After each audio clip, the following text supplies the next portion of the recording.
If you like the story, you can support the author on Patreon. Link is in the description. Chapter 21, The Road Back. Henry slid the stack of cash across the desk again. If you think there are any other documents I might need, he said plainly, go ahead and get them done. License too, obviously. I'll need to drive. He wasn't pretending to know how things worked around here. Hell, even before waking up in this world, he hadn't known much about America beyond pop culture and what made the news. This wasn't the time to play smart, best to trust the local fixer. Tom scooped up the cash this time without hesitation.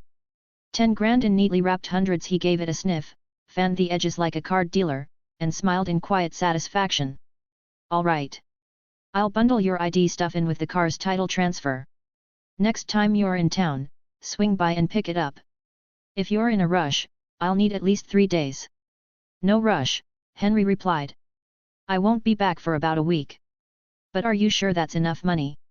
For now?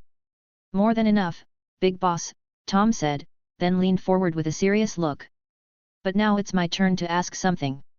Henry, what? What? Last name? You can't just go by Henry on a legal document. That's a red flag begging for a background check. Fair point. Henry paused. What name should he use? Kent? Wayne? Stark? Owen? Maybe just keep it simple, no need to borrow from comic book royalty or try too hard to be clever. After a moment, he said, Henry Brown. It was old John's last name, the first person in this world who'd shown him kindness. Borrowing it felt like a quiet nod of respect. He wasn't asking to be adopted or anything. And it wasn't like Brown came with some noble title or inheritance. Works for me, he added.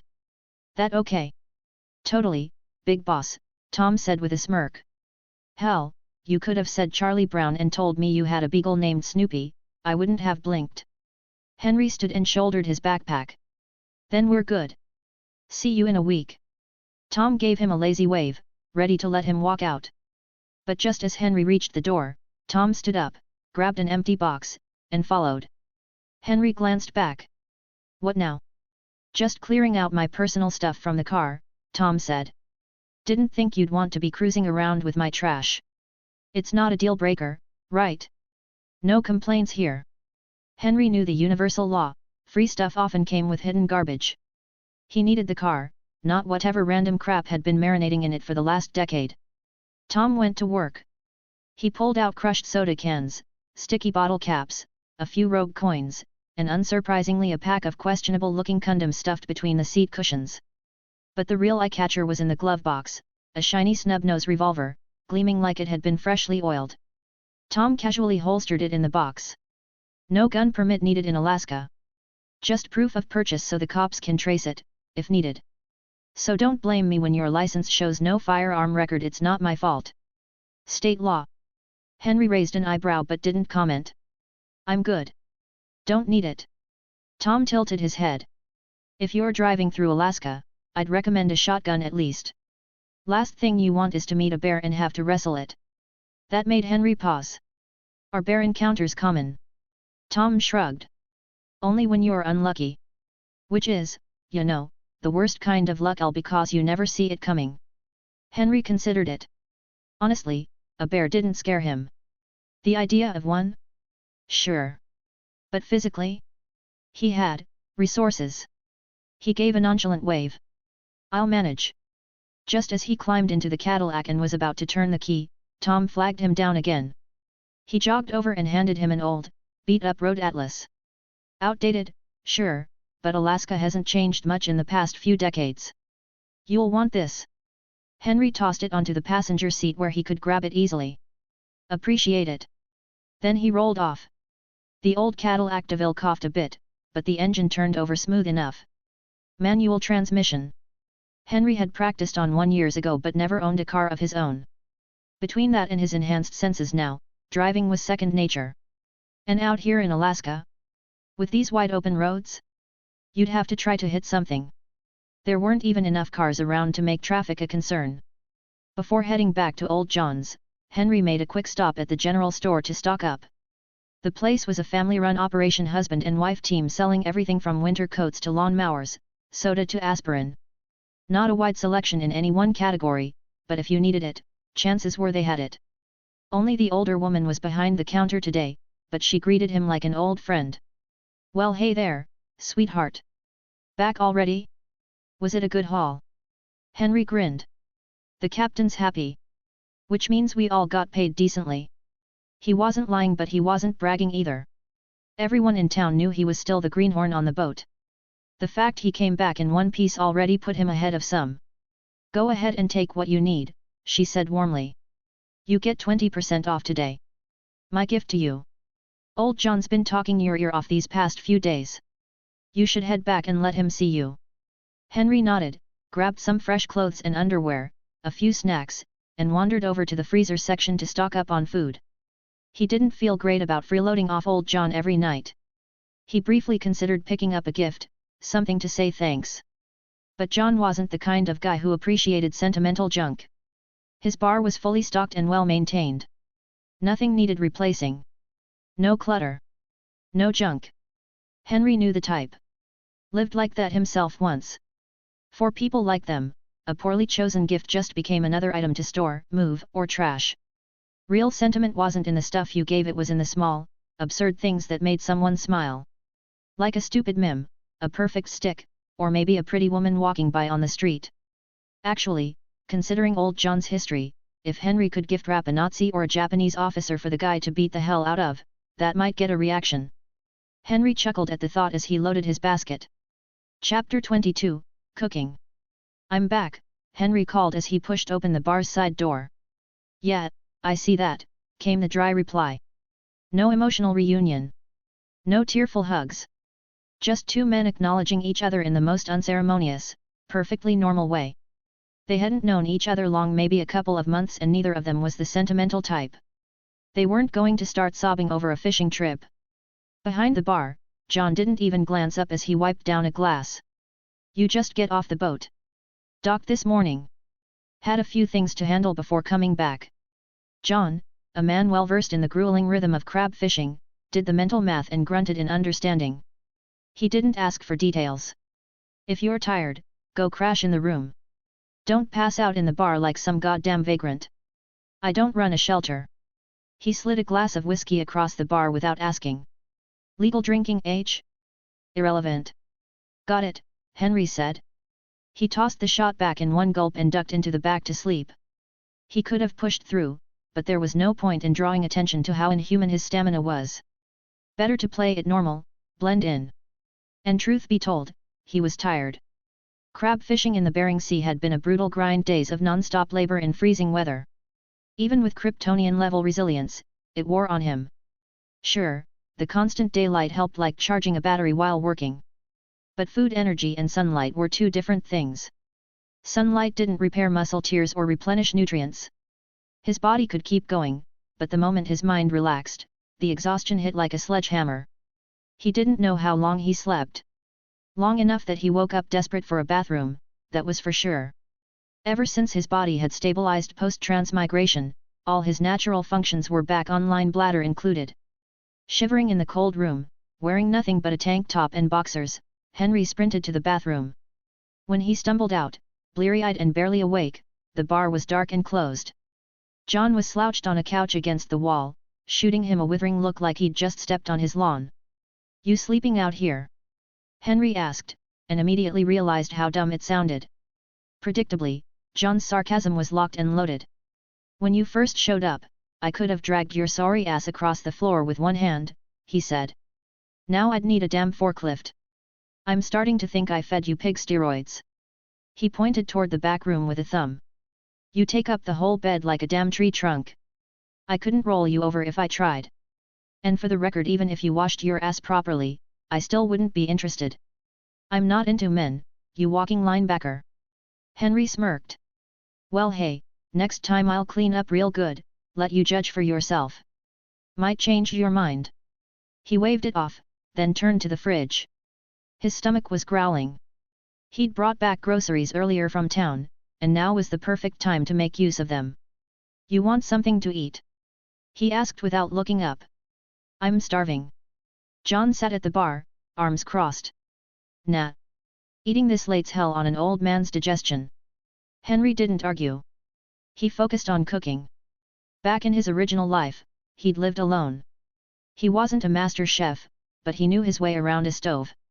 Not for nutrition. Not to save money. Just because sometimes, when you wanted something done right, you had to do it yourself. He'd once watched a European indie film, half family drama, half softcore art house with a scene featuring red wine braised chicken. While everyone else remembered the emotional complexity, Henry walked away craving that damn dish. Couldn't find it in any restaurant nearby, so he tried making it himself. Same with golden fried rice from a favorite anime. He didn't just want to eat it, he wanted to recreate it. Bought a wok. Practiced flipping. Results were mixed. But the passion stuck. Over the last month living here, Henry had cooked a few times. He wasn't magically transformed into some culinary god, but he had the basics down. And now with his enhanced senses and processor speed brain he was evolving. The spices were basic. This was Alaska, not Southeast Asia. Fancy imports like star anise or five-spice powder were luxuries, not staples. Most households relied on salt, garlic, or whatever herbs they could scrounge from the woods or buy at a premium. And the local economy? Built on fishing and oil. Meaning fresh produce was rare, and quality meat depended on shipping schedules or getting lucky with local farmers. Still, America's food culture leaned heavy, bold flavors, bigger portions, rich sauces. That gave him some wiggle room. Thanks to his enhanced smell and taste, Henry could sniff out bad meat from 20 feet away. Rotten? Chemically treated? Tainted with some weird freezer burn flavor? He could tell instantly. So tonight's steak? Perfect cut. Marbled just right. All it needed was a cast iron pan and salt. Maybe a touch of pepper. As the meat sizzled, he boiled some elbow pasta on the side. Carbs were a staple here, and the only real choices were pasta or potatoes. Pasta won out tonight. With every flip, sear, and pinch of seasoning, Henry let his instincts and his overclocked brain work in sync. Cooking, for him, had become a kind of science experiment, optimizing taste, texture, aroma in real time. Somewhere out there, if scientists knew a guy with near infinite memory and sensory precision was using his powers to perfect steak, they'd probably cry. Or try to dissect him. Henry didn't care. All his power, all his skills, they existed for his benefit. Not to save the world. Not to chase glory. Just to make life a little more enjoyable. That whole suffer now, rise later crap. That was just corporate propaganda. In real life, you suffered while your boss bought a new Mercedes. As the steak finished and the pasta hit al dente perfection, Henry plated everything up and brought it to the table. John hadn't gone back to bed. He'd opened a bottle of California Red and was already pouring 2 glasses. Figured we might as well do this proper, the old man said, handing Henry a glass. Henry took a sip. Not bad. Smooth. Balanced. Cheap, but decent. John stared at the wall of framed photos and dusty medals behind the bar, the so-called wall of glory. His eyes softened a bit, glass in hand, as if the past were whispering just loud enough to hear. He didn't say anything Henry could make out. Just murmured to himself. Chapter 23, The Sheriff Drops By. It was a universal truth that old men loved to talk about the past, but even so, John didn't often bring up his war stories. When he did, it usually meant he was in an especially good mood. He never told those stories expecting a response. Didn't want validation. Didn't need feedback. He was used to talking into silence. Years of living alone had made conversation a one-man show. Sometimes he'd talk about the heroes he fought beside, how many fascists they took down, how many lives they saved. Other times, it was about meeting his wife during the war and marrying her after. He'd speak of her with quiet reverence. The little moments, the quiet days, the warmth she brought into a time when the world was falling apart. Henry didn't interrupt. Didn't chime in with questions or nods or the usual listener cues. Just sat there, eating, occasionally getting up to cook more, then returning to listen. John, half drunk and drifting in and out of memories, kept rambling like he was dreaming out loud. It was almost peaceful. By the time he passed out, slumped over like a collapsed tree, it was already after 7 a.m. But in an Alaskan winter, it might as well have still been midnight, pitch black outside, the bar lit by nothing but soft interior lights. Henry carried the old man to bed, tucked him in, and then got to work cleaning the place. John did clean up after closing each night, but dust had a way of accumulating faster than you noticed. And the old man's philosophy was, if it ain't completely broken, don't fix it. Henry disagreed. Preventative maintenance, tightening screws, oiling hinges, patching up things before they failed was just common sense. John's avoidance was less about laziness and more about age. The kind of physical upkeep Henry took for granted just wasn't viable for someone pushing 70 with a bad back. Once everything was in order, he flipped the bar's front sign from closed to open, even though everyone in town knew it didn't actually mean open. No one came to drink in the daytime. Not unless they wanted a verbal gut punch from John. Like, only drunks and dirtbags drink before noon. Even leeches know to hustle in daylight. You show up here day drinking, you're doing your dad a disservice. Or, the only people I serve before dark either got cheated on last night, or walked in on it. If that's you, drink away. Otherwise, take your sad ass back to work. Or his personal favorite. Gotta be a special kind of idiot to get drunk this early. Oh hey, it's you. Makes sense now. Basically, John had shamed the entire town into not day drinking. With everything ready and no real customers to serve, Henry made himself comfortable by the window, where the winter sun finally peeked through. He turned on the TV, flipped to a classic movie channel, and soaked up some rays while enjoying the peace. This was the life. At least, until the front door opened. A blast of cold air cut through the bar like a knife, making Henry shiver involuntarily. He looked up, expecting some clueless tourist. Instead, a large, bear-shaped man in a police uniform stepped inside. Big shoulders. Bigger gut. Standard-issue mustache. Sheriff. Henry recognized him immediately. Small town, not many faces to learn.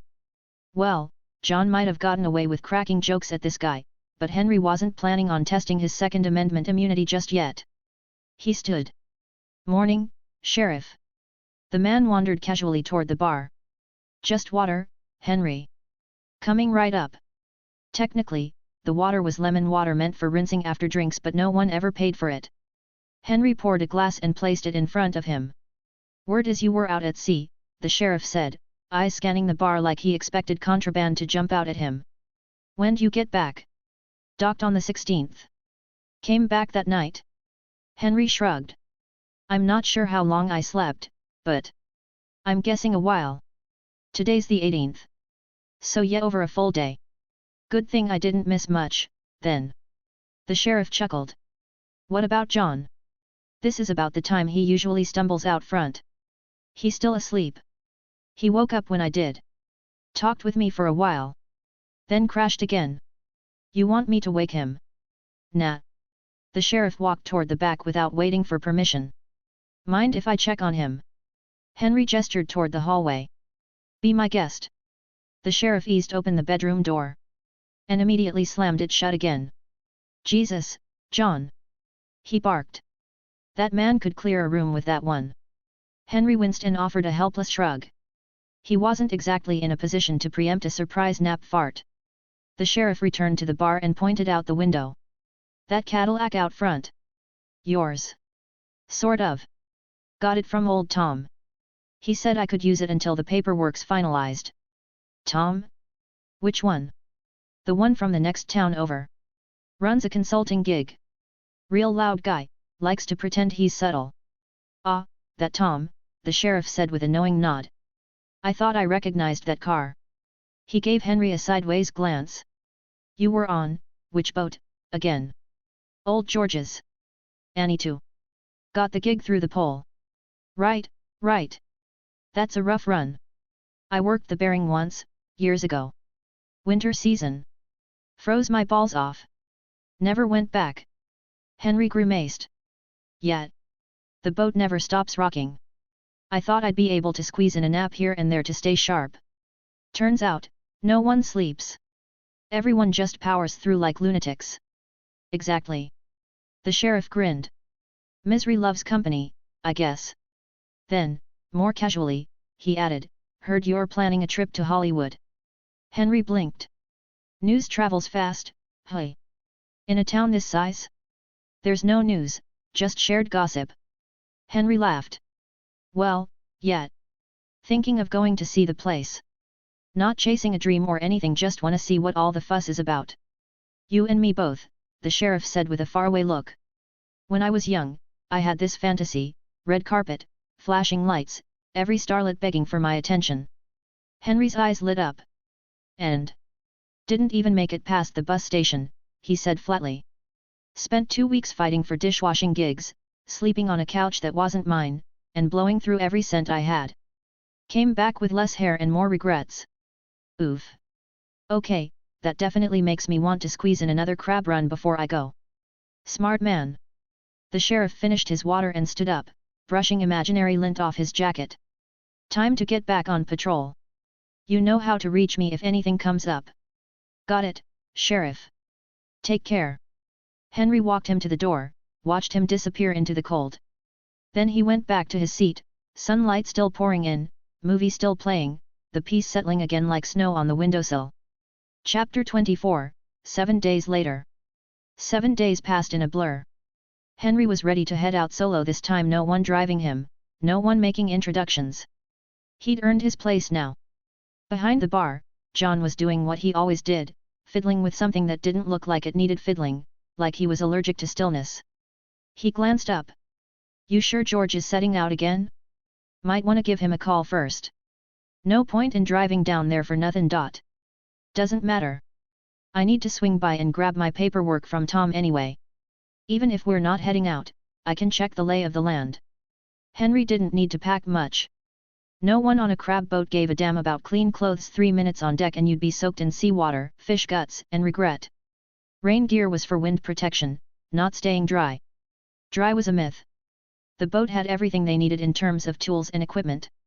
So preparation, for Henry, really just meant showing up. Before leaving, though, he dug into the old backpack Tom had given him and pulled out the bank's money bag.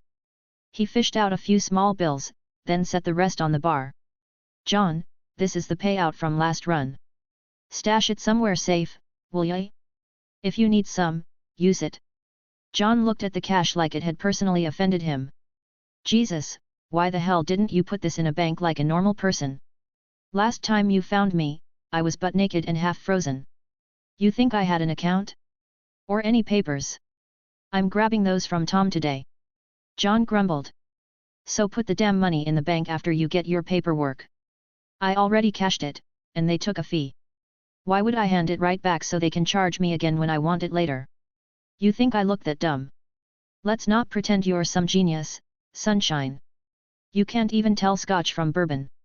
Hey, first time tasting shit, how was I supposed to know that's what shit tastes like? John snorted. Keep your fish stink money. I don't want it. Yeah, well, it's king crab stink, expensive stink. What, you want me to bring it on the boat with me? Or leave it in the car so some bottom feeder from the docks can help himself? That got John to grunt in reluctant agreement. The southern dock town saw a flood of strangers every crab season. Not all of them were there to fish. Some were hustlers. Some were thieves. A few didn't even bother pretending and just flat out mugged people. Fine. Leave it by the register. I'll drop it in the safe later. Appreciate it, Henry said, shouldering his now empty bag and heading out the door. Late October in Alaska wasn't for the weak. Even with thermals and a heavy coat, the cold hit like a punch to the gut. The kind of weather that made your lungs contract and your balls hide. Not that Henry needed the layers. His physiology could handle extremes just fine. But there was no reason to broadcast how weird he was. Best to look normal, feel normal even if normal felt like stuffing himself into a cotton oven mitt. Once on the road, Henry didn't bother with posted speed limits or defensive driving. He focused, fully locked in, super senses dialed into the road ahead. No traffic, no cops, no surprises. The Cadillac DeVille, an old 65 model, was ancient by any standard. But Tom had taken care of it like a jealous lover. No major wrecks, no lazy fixes. It ran smooth, even with ice patches along the shoulder. 2-lane blacktop stretched ahead like a promise, and Henry kept the needle around 100 km/h without breaking a sweat. The tires gripped like claws, and the engine purred its approval. 2 hours later, faster than last time, he rolled into the southern fishing town that served as the seasonal launch pad. First stop, the docks. If the boat was leaving soon, he'd let Tom know to hold the paperwork until they got back. If not, he'd swing by Tom's office and pick it up in person. Outside the dockmaster's station, a loose crowd of familiar faces loitered: fishermen, deckhands, and George himself. The mutant deckhand Henry had saved on the last run was there, too, along with a few others. But one crewmate was conspicuously missing. In his place stood someone new, someone massive. The guy had to be pushing 7 feet, easily over 400 pounds. A walking brick wall. Mutant, for sure. His arms were absurdly out of proportion, thicker than his legs, practically hanging past his knees. No sleeves, just raw skin exposed to the cold, like it didn't bother him at all. Henry could feel the attention shift as he walked up. He was the last to arrive, technically, but still 10 minutes early. George didn't seem to care. The old captain stood and addressed the group. "All right, couple quick things," he said, voice loud and gravelly. "First, got a ping from the Annie 21. They're behind schedule, slow on the haul. Docking in 2 days." No one groaned. Everyone nodded. They were used to delays. "So we meet here, same time, 2 days from now. Once they unload, we hop on, do gear checks, restock, get ready. Any problems?" Murmurs of "Nope, all good," and Roger that passed through the group. "Second," George continued, "we've got a new greenhorn. Big guy strong, saw him lift a full crab pot by himself.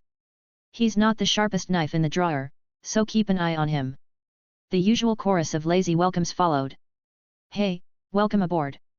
Strong's good. Saves us the hernias." No one asked his name. On a crab boat, rookies weren't people yet. They were just the new guy until they proved themselves. The fact that he was a mutant? Nobody cared. Not here. Not on the deck. Because when you're hauling a half-ton crab pot and the wind's trying to shove you off the side of the boat, the only thing that matters is who can hold the line and who can't. Truth be told, Henry could have lifted that pot one-handed and jogged laps with it. But he looked normal. Human. No reason to out himself just to show off. So he stood there with the rest of the crew, hands in his pockets, and gave the new guy a polite nod. Another day. Another greenhorn. And 2 days from now another trip into the unforgiving, freezing hell that was the Bering Sea. Chapter 25, A Strange Kind of Worldview. George wrapped things up with a few quick words, and the group dispersed without much fuss, each man peeling off to handle their own business. As Henry was about to leave, the guild mutant he'd saved last trip slung an arm over his shoulders. "Hey, since we've got the day free, wanna hit the strip club with us?" Henry blinked. "This early? There's someone already shaking their ass on stage." The young mutant grinned. "During crab season? Those clubs never stop. Day or night, there's always someone working the pole. And if you want a private show, there's no shortage of dancers happy to oblige." Henry laughed, tempted for a moment. But buried beneath the Kryptonian muscles was the soul of a wage slave. And that part of him whispered the same thing it always had: build your war chest first, enjoy later. He wasn't just broke, he was a broke alien. If he wanted to survive in this weird hybrid of Marvel canon, he'd need savings. Blowing cash on lap dances felt like throwing $100 bills into a drain and hoping for a happy ending. Besides, he wasn't naive. Tourist-heavy towns always had one thing in common: tourist traps. And right now, crab fishermen had money, which meant every club, bar, and sketchy backroom would be doing their best to separate the dumb from their dollars. Still, Henry didn't shut him down outright. He put on a show, hesitating, sighing, pretending to be torn before giving a regretful smile. "Not that I don't want to," he said, "but I've got some personal stuff to deal with. You know, that whole legal identity situation." The mutant got the hint. He nodded in understanding. America was a land of immigrants, sure, but not all of them were documented. Everyone knew someone who needed fake papers or found creative ways to slip through the system. "Fair enough," the guy said. "You need help, let me know. I got a cousin who knows a guy." "I've got a few leads already," Henry replied. "But if they don't pan out, I'll come find you." Deal. They weren't best friends. Not exactly ride or die. But a shared crab boat was basically combat duty. You worked, you risked your life, you pulled each other out of the ocean if things went sideways. That built a bond even if no one wanted to admit it. With a wave to George and the crew, Henry headed back to his car. Tom's office wasn't far, nothing in this town was. Honestly, he spent more time parking than driving. As he pulled up, he noticed the lot had more cars than usual. A quick tap into his super senses confirmed it. Tom had company. Multiple people inside, none of them panicking or shouting. Business, not trouble. Behind the front desk sat the same woman as always, calm, composed, unbothered. She looked like she could crush an IRS audit without blinking. Henry stepped in and offered a polite, "Morning. Is Tom around?" She didn't even look up. Just pointed to a sofa in the waiting area. "He's with someone. Take a seat." "Thanks." As Henry walked past her desk, something shiny caught his eye, a handful of gold coins scattered across the surface like loose change. They weren't ancient or worn. No, these were pristine. Modern minting quality, high relief, fine detail. But they weren't in protective casings, which was odd. Legit collector coins usually came sealed in plastic to avoid smudging, bending, or scratches. These had none of that. They looked used. Even stranger, the designs didn't seem to match any recognizable nation. No American eagle, no Queen's head, no obvious country of origin. Private minting? Souvenirs? Local currency? Alaska had a history with gold rushes, sure, but carrying unprotected gold coins like pocket change was something else. He stared a little too long. The woman finally looked up and shot him a withering glare. Without saying a word, she opened a drawer and swept the coins in with one clean motion. Like they were pennies, not precious metal. Which meant either they were fake, or she just didn't care. Right. Moving on. Henry took a seat and grabbed a magazine off the side table. It was a real change of pace. John's bar had a TV permanently tuned to the Classics channel, and the only paper he subscribed to was the local weekly, which barely counted. Tom's office was better stocked. Old, but quality fashion mags, economic reports, a couple of national news weeklies. He picked up a Time magazine from the top of the stack. The cover featured an older white man in a tailored three-piece suit, sharp as a scalpel, with a crisp white mustache and the kind of confidence that practically radiated from the page. Henry had stopped for the picture, but it wasn't attraction. It was the bold headline that got him. The world's smartest man, engineer, visionary, war hero, billionaire. Howard Stark. CEO of Stark Industries. The article praised the man to the skies. Born a genius. Founded one of the most powerful industrial empires in America. Pioneered aerospace, military weapons, and cutting-edge tech. Collaborated with Obadiah Stane to grow Stark Industries into the behemoth it was today. It went further, highlighting how his patents shaped modern warfare, how he'd contributed to the Manhattan Project, and how Stark Industries was involved in nearly every major American operation from World War II to the Apollo missions. The article had the tone of a self-help guru mixed with patriotic myth-making. If it had mentioned him carving fire out of stone or inventing democracy, Henry wouldn't have been surprised. Reading it gave him a weird, grounding feeling. Yup. This really is the Marvel Universe. He'd suspected, of course. But this felt like confirmation. Solid, irrefutable, printed in glossy color confirmation. Only something felt off. The world didn't seem like the MCU he remembered. There were too many mutants walking around. Too many powers out in the open.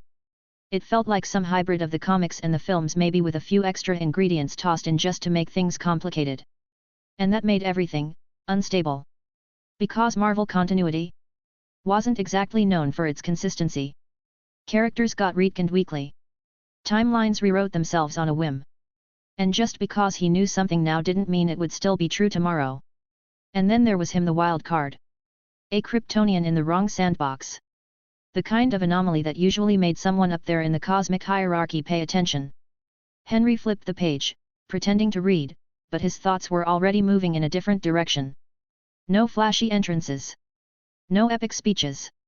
No messing with gods. Let other people chase the power fantasies. He just wanted to survive and maybe, just maybe, enjoy a decent steak and some quiet. Chapter 26, A Legal Identity. Henry didn't have to wait long. Whatever meeting Tom was having inside his office wrapped up soon after Henry arrived. Granted, they might have already been deep in conversation when Henry walked in, but from what little his delayed super hearing caught, he only managed to catch a phrase like, "just find the target quickly." If he really wanted to, Henry could have mentally rewound the ambient sound from memory, analyzed the vibrations stored subconsciously, processed them through his super brain, and reconstructed the entire conversation word for word. But honestly, he just didn't care that much. He wasn't here to play secret agent. Sure, gossip was human nature, but unless it involved sex scandals or celebrity meltdowns, it wasn't worth tuning in. Two guys talking shady business? Boring. A moment later, the office door opened and two men stepped out. They didn't linger. Just a curt nod to Tom and then straight toward the exit. Henry didn't try to look busy, nor did he make it obvious he was watching. Like any normal guy sitting in a waiting room, he glanced up when he heard movement, then casually returned to his magazine. Still, he noticed the looks. Both men had sour expressions, like the world owed them a refund. As they passed him, one of them stared a little too long, trying, perhaps, to burn Henry's face into memory, make a connection. Henry didn't return the stare, but his senses clocked everything. Especially the creepy part. The guy's eyelid flicked open vertically like a bird's nictitating membrane. It blinked sideways, just once. Henry didn't flinch, but internally. Okay, another mutant. Cool. What is this world, an X-gene convention? As the two strangers exited, Tom's familiar voice rang out from behind the office door. Hey, Henry. About damn time you showed up. Get in here. He set the magazine aside and walked in. Tom was clearing two empty glasses off the desk.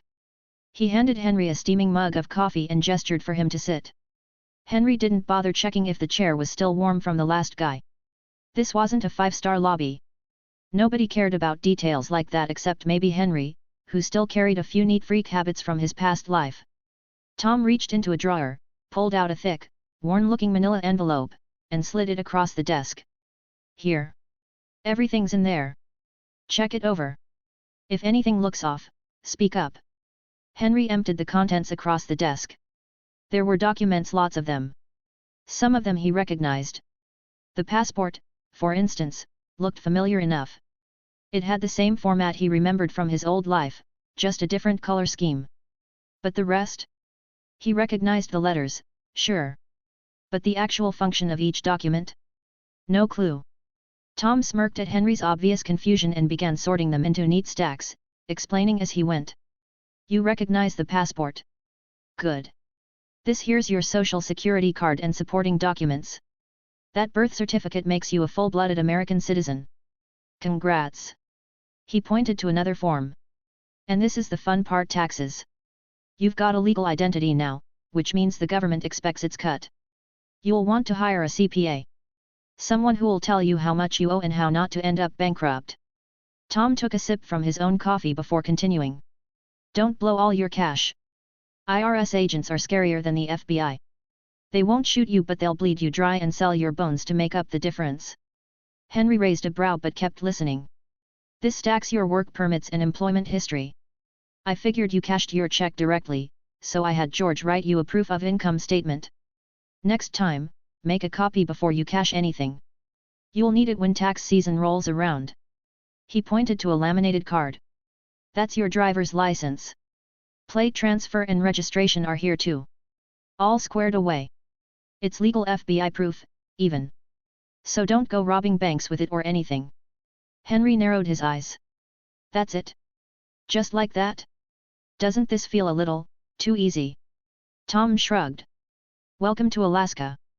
This place, and a few other flyover hellholes, Hawaii, Saipan, are soft spots. Tourist traps might get more scrutiny, but up here? No one gives a damn. The federal government gives us incentives to keep these remote territories staffed. Paperwork is real. But enforcement? Sloppy at best. He leaned forward. The docs are legit, make no mistake. But if someone really wanted to pick apart every line of data? Sure. They'd find something eventually. So maybe don't go flashing them around at Langley. Understood, Henry said, carefully organizing the documents back into the envelope. Tom leaned back. So, you planning to bring all this with you next time you head out with George? Not a chance, Henry replied. Already talked to him this morning. The Annie 21 won't be back for another 2 days. No work today. And I'd rather stick with George's crew than roll the dice on someone else. Tom nodded approvingly. Good call. Working for the right guy is more important than making a few extra bucks. Most kids don't get that. Yeah, well, Henry said, sipping his coffee, it's only good advice if that right guy isn't dangling future promises just to squeeze free labor. Loyalty doesn't pay the bills. Tom laughed. Exactly. At the end of the day, it's all about that sweet, stupid paper. He paused, then added, You free today? I've got a quick job for you. Real simple. In, out, little extra cash. Henry tilted his head. What kind of job? Just go check on something. A quick drive out, have a look, report back. You can be back before dinner. Does this have anything to do with the two guys who just left? Tom raised an eyebrow. Maybe it does. Maybe it doesn't. Henry set his coffee down. Then I'll pass. Call it a gut feeling, but getting tangled with guys who blink sideways doesn't sound like a great career move. Tom didn't press the issue. He lifted both hands in surrender. Fair enough. Your call. Henry smirked. Didn't realize you were moonlighting in the information business, Tom. Tom chuckled. Out here in the boonies, you do what you gotta do. Can't crabfish, I get seasick just thinking about it. If I didn't hustle like this, I'd be broke. Henry shrugged. You could always buy a boat. Hire someone you trust to run it. Tom gave him a half smile. Kid, that game's deeper than it looks. Trust me, you're not ready for how dirty that water gets. Chapter 27, The Celebration Party. Curiosity kills the cat. Henry had known that long before he ever got thrown into this weird new universe. Back home, people sticking their noses where they didn't belong ended up on the news, ruined, arrested, or worse. Getting too curious was just asking for trouble. He wasn't about to forget that now. Especially not when his first 2 decades in this world had been spent locked inside some underground research facility. He'd barely been in Alaska for 2 months? There was no way he'd managed to piss anyone off that fast. Sure, the town's sheriff kept a watchful eye on him. But the guy was measured about it. Suspicious, yes. Hostile? Not really. As for those shady guests Tom had entertained, Henry figured the odds of them being after him were less than 1 in 10,000. And in that case, it wasn't paranoia to keep your head down. It was common sense. Poking around would have been textbook horror movie logic, the kind where the only black guy decides to split off from the group and ends up the first one gutted by a serial killer. Curiosity wasn't noble. It was stupid. Especially in a world where mutants blinked sideways and secret organizations probably monitored your coffee order. So Henry did the smart thing. After wrapping up his chat with Tom, he got in his Cadillac, cranked the heat, and drove back north to the little town and the familiar bar run by Old John. The next 2 days passed quietly. No mysterious visitors showed up, no strange disappearances. Life went on as usual. Locals came to drink when the sun went down, and Henry went back to his favorite pastime, binging classic movies on cable. Before the king crab season wrapped up, Henry joined George's crew for 3 more trips out to sea. The last one was a quick turnaround, just a few days on the water. Not enough time to fill the hold, but it was a hard deadline. The crabbing season officially ended on November 30th, and missing the cutoff meant massive fines or worse, losing the boat's license altogether. This last haul was paid out differently. No fixed wages, just a cut of the profits after expenses. Fortunately, the market price for king crab was still high. Everyone walked away with a decent chunk of change, even if it was less than a full trip. The upside? Way fewer hours. Nobody complained. And while the king crab season ended in November, that didn't mean the boats stopped working entirely. Next up was deep-sea armored crab in a different zone, but most captains chose to wait until January. The Bering Sea could start freezing over in December, and ice was hell for the smaller ships. Captain George wasn't one to chase the armored crab runs anyway. He stuck with king crab, and he made enough each season to support his family for the entire year, with plenty left over for good bourbon and worse decisions. Which brought them to tonight. The final haul was in, the season was over, and George had dragged the crew out to a local gentleman's club to celebrate. A proper send-off for a profitable, injury-free season. Not every boat had been so lucky. A few drinks in, George got extra sentimental. He wrapped an arm around Henry's neck, half hugging, half leaning for support, and slurred, "You were smart not to stick around this business long. Crabbing's going downhill, man. Getting harder every damn year. He waved his glass in frustration. The old bastards are cutting down our season, and now they're talking about individual quotas. Oh no, overfishing. Oh no, the ecosystem. Please. If it weren't for the Bering Sea freezing over, the damn crabs would have taken over the planet by now. Henry sipped his drink, watching the stage lights flicker in the background. Most of the crew had migrated toward the dancers. Henry had opted to stay behind with the drinks. Mistake number 1. He was now George's emotional support animal. Maybe it's because too many people are jumping into the game, Henry offered, playing along. You ever think about what it'd look like if every boat in the state showed up at the Bering Sea at once? Just crab traps from one end of the horizon to the other. George blinked. Then shuddered. Fuck. Don't say that. I've had nightmares like that. Still, he wasn't done ranting. People think it's easy. Buy a boat, grab some buddies, rake in the cash. They don't see the danger. They don't understand how fast things go sideways out there. Henry nodded. Yeah. That's the thing about humanity, we're really bad at learning from history. Doesn't matter how many people die, there's always someone who thinks they'll be the exception. George let out a bitter laugh. Exactly. And when we do tell them the truth, they call us heartless when someone dies. Like we could have done something.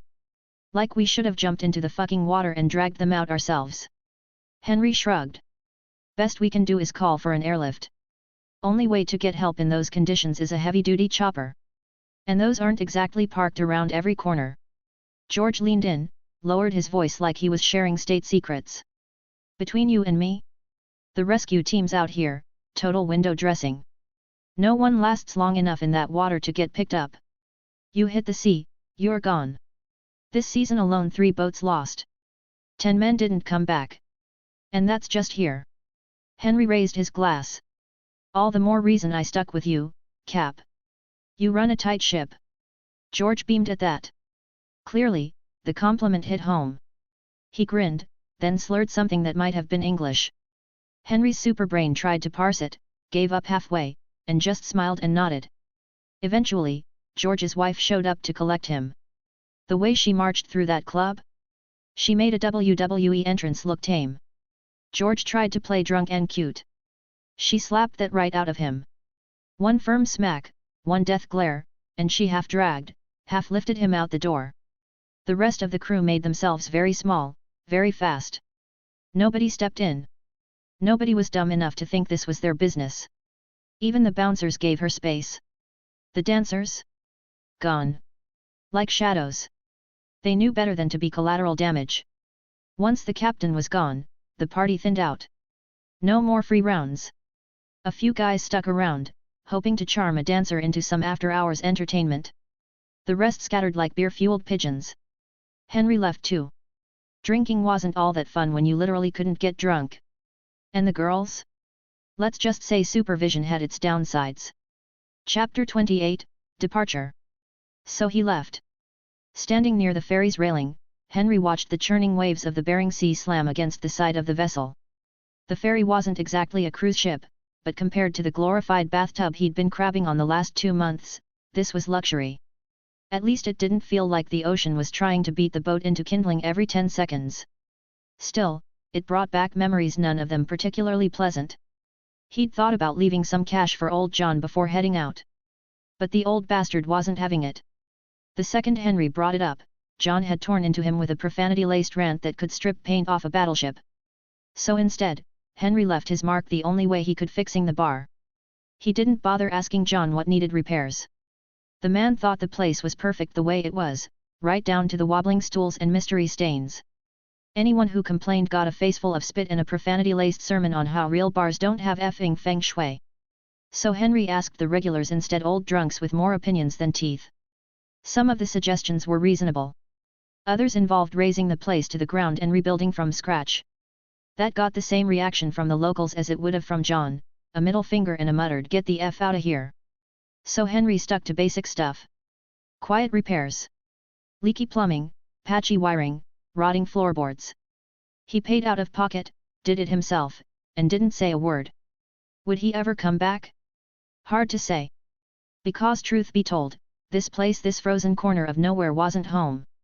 No one came to see him off. Old John gave him a hug, patted his back once, then went right back to wiping glasses like nothing happened. Like he was sending his sons off to war again. Same expression, same silence. The ferry was headed to Los Angeles. His Cadillac, the one he'd bought from old Tom, was parked below decks. No private cabin, no first-class service. If you wanted to sleep, you either squeezed into the communal passenger lounge or curled up in your car like a raccoon in a dumpster. The journey was a little over a day and a half. Not quick, but not hellishly slow either. Getting on the ferry, though, that was the hard part. First, he had to drive across half of Alaska to reach Juneau, the state capital. That was where the long-distance car ferries ran during this time of year. And that drive? Hell!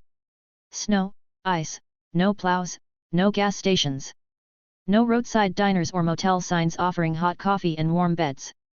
Just you, your food, your water, and the long white nothing stretching from horizon to horizon. If you got stuck, you froze. End of story. At some points, he could see the road on the other side of a river or gorge, but to actually get there? That meant looping around for dozens of miles just to find a usable bridge or some patch of terrain that didn't scream, "Here lies the frozen dumbass who thought his sedan could handle this." Eventually, Henry gave up and tried flying. Literally. With no one around and nothing but snow to cover his tracks, he figured it was the perfect time to test his Kryptonian side. He wasn't expecting much. The show he grew up watching back on Earth, Smallville, took 10 seasons before their version of Superman figured out how to fly. The idea was practically engraved in pop culture: flight is hard. You need training. You need a character arc. You need wind machines. Apparently, all that was bullshit. A couple of test jumps, and boom, he was airborne. Lifting himself, lifting the car, navigating snowdrifts and icy hills like a walking cheat code. Flight turned out to be one of the easiest things to learn. The hard part was not overdoing it. Strength was trickier. Lifting the Cadillac was no problem. Not crumpling it in the process? That took finesse. But between heat vision for melting snow and flight for skipping over impassable terrain, Henry basically bulldozed his way across Alaska like some cosmic UPS delivery truck. By the time he reached Juneau, he looked half dead but satisfied. The port workers assumed he was just another local hauling his car down for the winter. None of them guessed he'd come all the way from some forgotten fishing town in the middle of nowhere. Funny thing was, the crabbing port he left behind did have ferries. Even planes. But this time of year, the sea iced over. Ferries were cancelled. Planes were weather dependent. And getting a car shipped by freight? Good luck. That wasn't happening until spring. He could have made it easy on himself. Ditched the car, booked a flight from a small airport, caught a connecting jet to LA, and been sipping coffee in California in 12 hours. But no. He bought Tom's car. Tom, that smug bastard, sold it like he was doing Henry a favor. "It'll be useful," he said. "Reliable ride. Reliable trap, more like." The real reason? Tom wanted to offload his old caddy, probably make a quick buck and stick the rookie with the headache. And Henry, being the trusting idiot, bought it. Hook, line, and snow choke sinker. Lesson learned: your friend's friend is not automatically your friend. It was a rule Henry had known before, the kind of lesson you forget until the universe slaps you with it all over again. In hindsight, it wasn't lethal. He'd survived. But if he hadn't had Kryptonian powers, he might have frozen to death, run out of fuel, or just turned back with his tail between his legs. Back in town, people had taken bets. How long would it take before Henry came crawling home? 7 days passed. No word. No return. Most assumed the worst: crashed car, frozen corpse. Only old John held out hope. He told the others, "That kid's still pushing forward. He's not the type to give up." Even so, no one went looking. Too cold, too risky. Their version of a search party was asking around at the next fishing town over. Beyond that? They said their prayers and stayed indoors. If Henry hadn't had his powers, he might have been one more name on the list of people who underestimated Alaska. Instead, he used the entire journey as a glorified training arc. Heat vision. Flight. Strength modulation. All in the frozen wilderness with zero witnesses. It was almost poetic, like Mother Nature personally handed him a Kryptonian jungle gym. By the time he flew his way over the final stretch and rolled into Juneau like some icy road warrior, the only thing he felt was cold toes and mild vindication. Nobody expected a guy from a middle-of-nowhere crabbing town to make that trip. Not in that weather. Not driving. But he did. He made it. And he still had gas in the tank. Chapter 29, The Start of the Next Step, Bonus 1. The Ferry wasn't exactly a cruise ship, but it did have a small shop on board. If you were hungry and hadn't packed food, you could buy the usual survival rations, packaged sandwiches, stale cookies, instant noodles. The most popular items? Hot coffee and alcohol. Of course. At night, most people claimed a row of seats in the public lounge, wrapping themselves in their coats and pretending they could sleep through snoring, body odor, and the gentle symphony of creaking steel. But the smart ones, the ones who brought their vehicles, just curled up in their cars. No socks in your face, no strangers talking in their sleep. Privacy, warmth, dignity. Sort of. Henry sat in the front seat of his old Cadillac, sipping cheap Ferry coffee. It wasn't about staying warm, he didn't need warmth. It wasn't about a caffeine habit either. No, he was training. Specifically, training his enhanced senses. Coffee, with all its bitterness and complexity, was perfect for that. It had depth. Layers. Subtle chemical signatures. A great way to tune up a Kryptonian palate. Red wine came close, but the Ferry's wine selection tasted like someone blended expired grape juice with regret. Even cheap coffee beat that. Tea? Out of the question. Whatever passed for tea in Alaska tasted like someone boiled long clippings in dishwater. Henry refused to ruin his fond childhood memories of tea with that kind of trauma. So there he sat, letting the bitter notes of over-roasted beans hit his tongue, while his mind worked through a much bigger problem. Now what? He could hide out in Alaska forever, sure. Live cheap. Work the crabbing season. Enjoy the quiet. But he hadn't spent 2 decades as a lab rat in a Russian hole just to die in a fishing town no one could spell. He was in America now. The land of the free. The home of the supersized. If he didn't at least see the country, it'd feel like a wasted second life. The problem was, he had no plan. Superpowered or not, Henry had no diploma, no resume, and no network. The classic Clark Kent route reporter by day, superhero by night was off the table. Journalism required credentials. And Henry didn't even have a high school transcript. From what little intel he'd scraped together in Alaska, the only confirmed Marvel-ish figures in this world were Captain America and mutants. No sign of Gotham, Metropolis, or Central City. Which meant, no Batman, no Superman, and thank God no psychotic billionaires or brooding orphans throwing batarangs. In other words, no Justice League. Just Marvel. That raised the world's survival odds dramatically. But back to real problems. Even if he wanted to go normie, the options weren't great. America's working class landscape was shifting. Globalization was sucking up manufacturing jobs. If you weren't in tech, finance, or a massive corporate machine, you were getting left behind. Which meant even something as humble as factory work was a gamble. And Henry? He was technically an undocumented extraterrestrial immigrant. Even with forged paperwork and an official identity, he wasn't fooling the IRS or Homeland Security forever. The truth was, most jobs he could get weren't worth it. Retail? Not a chance. Low pay, high stress, and Henry had a short fuse for the customer is always right types. He wasn't a people person. Never had been. Not before the abduction. Not after. He'd never even had a girlfriend, much less experience dealing with the public day in and day out. Anyone told him Smile More was getting launched into orbit. That also ruled out anything in healthcare, teaching, hospitality, or public service. Which left, what, exactly? Lab rat. Yet. That was probably the most viable option, signing up for clinical trials. Get poked, prodded, and studied by scientists. At least they'd feed him. But then again, the risk of getting dissected by accident was a little too real. Especially for someone not technically human. Joining the police or military. Please. The second they ran a loyalty test, he'd be flagged, detained, and locked in a cell so fast it'd make the raft look like summer camp. So. Bank robbery? God, no wonder the US had a gang problem. For a country built on dreams, it sure didn't leave many paths open unless you already had money, status, or an Ivy League daddy. Even gambling wasn't a real option. Casinos let you win just enough to keep you hopeful. Try walking out a long-term winner and you'd find yourself blacklisted or worse. Okay, fine. That left money. He'd pulled in some decent cash from crabbing. First trip, $80,000. Then 2 more at $100,000 each. The final short trip netted $50,000. All in cash. After a brutal 6% withdrawal fee, plus costs for the car, paperwork, and supplies, he was sitting on about $300,000. Before taxes. And taxes were a thing. The great American government always got its cut. Once he filed, he'd be lucky to have half of it left. But even $150,000 wasn't bad. In a country where a steak dinner cost $10 and a beer was barely $1.50, he could stretch that for a while if he lived smart. No drugs. No investments.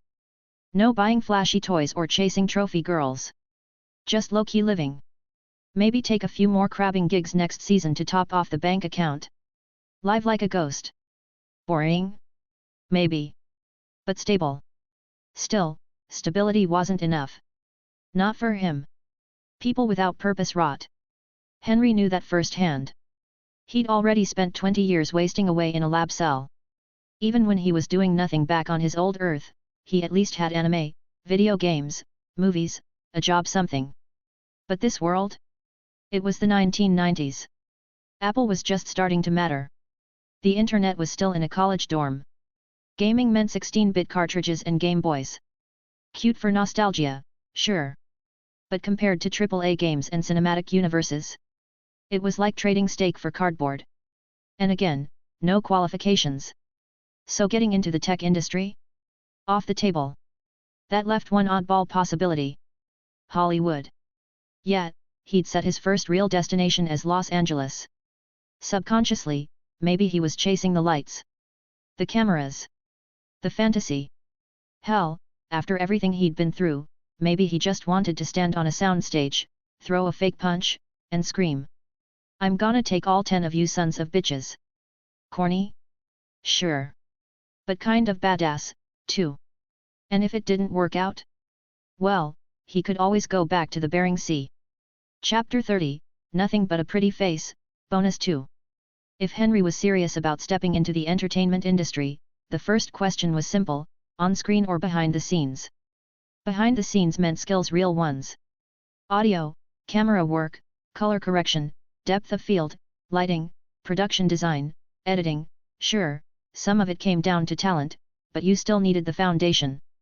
Without a solid understanding of film theory, you weren't getting anywhere near a Hollywood set unless you were holding someone's coffee. And then there were those system-breaking stories he'd read back in his old life, Chinese fanfics where the MC wrote a killer script, got discovered, and suddenly became the next Spielberg. Cute idea. In reality, that route was a crapshoot. See, most Hollywood scripts didn't come from unsolicited submissions. They'd been sitting in studio vaults for years, sometimes decades, waiting for just the right moment. And even when those scripts got greenlit, they were rewritten so many times, the original authors would barely recognize them. Take Forrest Gump, for example. A box office hit in '94. Heartwarming. Inspirational. Quintessential American dream story. Except the source material. A brutal political satire. A man with below-average IQ stumbling through major events in U.S. history and somehow becoming rich? Yet, not exactly subtle. If you squinted, it was practically the author flipping off the American public while saying, "It's not personal, I just think y'all are idiots." But after Hollywood got its hands on it, poof, satire gone. Welcome to inspiration porn, America. The script didn't just get rewritten, it got a full-on identity transplant. The only thing left intact was the basic human anatomy: 2 eyes, 1 nose, 1 mouth. So yet, Henry wasn't betting on breaking in as a screenwriter. That left acting. At least with acting, the first barrier to entry was pretty straightforward: you just needed a face. Unfortunately, everybody had one. Which meant competition was brutal. Thousands of hopefuls flooding Hollywood every year, all thinking they'd be the next Brad Pitt. That's how you ended up with casting couches and networking that looked more like softcore blackmail. Still, Henry wasn't aiming to be an A-lister. He had savings from his crabbing gigs. If he kept his expectations low, blend into the background, work as an extra, chase niche roles he could make this work. Hell, maybe even fund a weird side project, like nostalgic video game collecting or retro TV binging. No expectations, no disappointments. That was the motto. He didn't need to win an Oscar. Didn't need to buy a mansion in Beverly Hills or a Bugatti for every day of the week. He wasn't trying to outpace some silver spoon Wall Street baby or become a tabloid god. All he wanted was a quiet life, lived on his terms. Of course, this was still America, the land of freedom where school shootings were more frequent than snowfall. Good thing he was bulletproof. As long as he stayed out of New York, he'd avoid the really weird stuff. No Avengers Tower. No S.H.I.E.L.D. drama. No purple aliens looking to erase half the universe. And if Thanos really did show up one day with his rock collection, snapped his fingers, and sent half of existence into the void? Henry's odds were 50-50. Big deal. If he survived, cool. If not, well, it wasn't like he had a family. No one was waiting for him. Death wouldn't be some great tragedy, it would just be quiet. Honestly, people overhyped the snap. A quick death was better than being slowly eaten alive by disease, debt, or despair. Henry had already lived through a different kind of hell. 2 decades locked up in a Soviet black site, poked and prodded until he didn't know where his body ended and the test tubes began. Every inch of him had been someone's experiment. They'd sliced, injected, scanned, and broken him in every way except mercy. If they'd had a little more time, they probably would have started amputating an arm here, a leg there. Hell, maybe even taken his brain apart just to see what made it tick. So no, he wasn't afraid of dying in some intergalactic balancing act. He'd faced worse. Let the Avengers save the day. Let the gods and mutants and tech billionaires punch each other across skylines. He'd be over here, in his lane, living slow and quiet. He wasn't here to carry the world's problems on his back. He wasn't out to rescue kittens or stop meteorites. He didn't give a damn if someone's house got robbed or their toilet exploded. Not his circus. Not his planet. Hell, the fact that he hadn't gone full supervillain was already a win for humanity. He wasn't plotting revenge on the world. He wasn't blackmailing governments or starting cults. He wasn't even trying to rewrite history. You know what he was doing? Letting Russia collapse without lifting a damn finger. The Red Empire was about to crumble, and Henry wasn't getting involved. What would be the point? What would he even gain? Robbery? He was a Kryptonian, for crying out loud. If he wanted money, he could rob any bank, anytime, anywhere. Walk into the Federal Reserve, melt the vault doors with heat vision, and walk out with gold bars hot enough to fry bacon. No one would even know where they came from. Stock trading? Arbitrage? That was for desperate hustlers, not god-tier aliens. Could he buy up Russian state assets for pennies on the dollar? Maybe. If he had capital, connections, and a ruthless streak. But all he had was 300 grand and a car with bad shocks. Revenge on the scientists who tortured him? Yeah, no. It'd be poetic, sure, but where would he even find them? It's not like they handed out business cards in the Gulag. And let's be honest, most of them were probably about to suffer more than he ever could dish out. The Soviet collapse would chew them up and spit them out. But if they somehow crawled out of the rubble and made something of themselves, then it'd be worth showing up, just in time to ruin everything. Just for the fun of it. After all, death isn't always punishment. Sometimes living is the real curse. Chapter 31, First Impressions of Los Angeles, Bonus 3. Turns out, old Tom, the man who nearly earned himself a Kryptonian punch, was right about one thing. Nobody checked a damn thing when you rolled off a ferry from Alaska into the port of Los Angeles. No inspections. No bag checks. Not even a bored glance under the hood. Just show your ticket when you get on, and drive off like you're coming home from the grocery store. Pre-9/11 America, land of paranoia abroad, but blind confidence at home. If trouble happened, it was always somewhere else. Never here. Henry guided the Cadillac onto the streets of LA with the steady hands of someone still trying to convince himself this was real. The highways stretched wide, the buildings grew taller, and every few miles, the landscape changed just enough to make him question where he was. When he hit the coast, he slowed down, expecting golden sunlight, warm sands, and an army of bronzed beach bums in bikinis. What he got was wind. Cold, biting ocean wind that whistled through the window and slapped him in the face. Even with his Kryptonian resistance to cold, it still felt dumb driving with the window down in December. Like owning a convertible in a rainstorm and refusing to close the top, so you just sit there in a poncho holding an umbrella. He passed a few lunatics on surfboards, full wetsuits on, carving through winter waves like they'd made a deal with Poseidon. Gotta admit they were good. You'd have to ride waves like that in weather like this. Farther down the beach, a film crew was shooting something. Cameras, lights, the whole circus. In the middle of it, some models tan, lean, and plastic perfect smiled like it was mid-July, lounging around in swimwear that did nothing to hide the fact that they were freezing their asses off. Behind the camera, everyone else was bundled up like it was the Antarctic. Showbiz, hey? Watching that ridiculous little production, something in Henry finally clicked. Yet. I'm really here. Now what? He'd spent plenty of time on the ferry thinking through big picture stuff.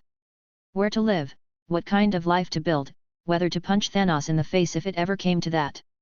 But now it was time for logistics. Pulling over near a street-side newsstand, he killed the engine, stepped out, and made his way over. $5, he said, pulling a wrinkled bill from his coat. One copy of the Los Angeles Times, and do you have a city map? The middle-aged vendor barely looked up. Tourist map, or you need something detailed? Detailed, Henry replied. I'll be living here for a while. The man nodded and handed over a folded map. Here you go. Change is right there. He dropped a few coins into Henry's palm, then added, Where you from? Alaska, Henry said without hesitation. The vendor gave him a once-over. That explains the snow gear. I was starting to think LA was about to get hit with a blizzard. Henry looked down at his heavy-duty coat, windproof, waterproof, the whole package. Not your average LA winter wear. God, I've seen enough snow for 5 lifetimes. Does it ever snow here? Rarely, the man said with a shrug. Only if it gets real cold. If you're into skiing, try Big Bear Lake east of here. Great slopes. No thanks, Henry said dryly.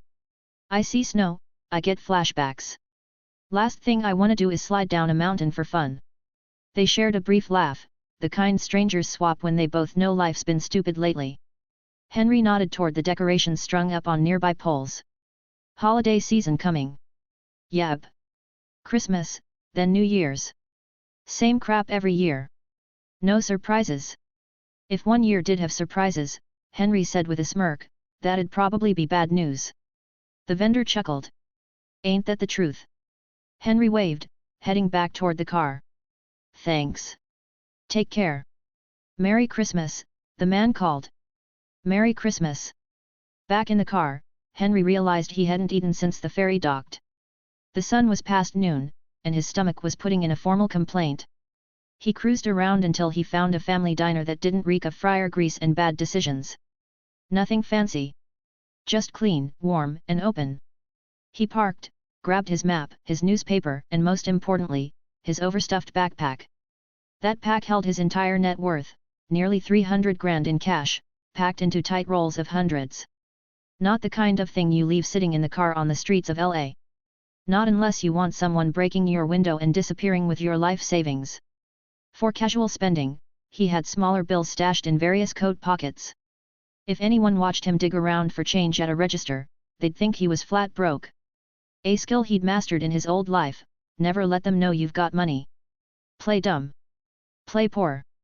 Play dead, if you had to. Inside, the diner was half empty. Perfect.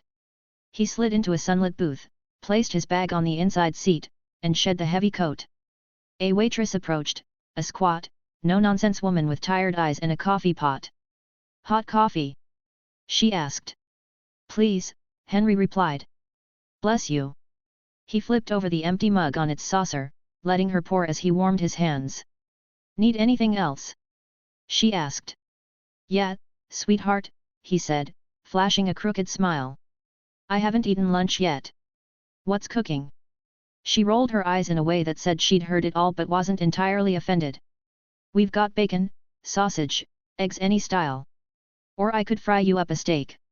Hit me with everything, Henry said, tossing back half his coffee in one go. And sweetheart, if it's no trouble just leave the pot. Sure, she said, leaving the half-full carafe behind before heading off to the kitchen. Even though her face said don't try anything, her steps as she left were just a little lighter. A few minutes later, she returned with a plate piled high with bacon, sausage, and sunny-side-up eggs. "Steak's coming," she said. "You want toast or biscuits?" "Toast's fine, thanks." She glanced at the map Henry had spread across the table. "So, what are you? College kid? Tourist? Or chasing the Hollywood dream?" Chapter 32, News from 1990, Bonus 4. Henry folded the map and set it aside. "I'd like to try a bit of everything," he said with a crooked grin. "Though chasing the dream?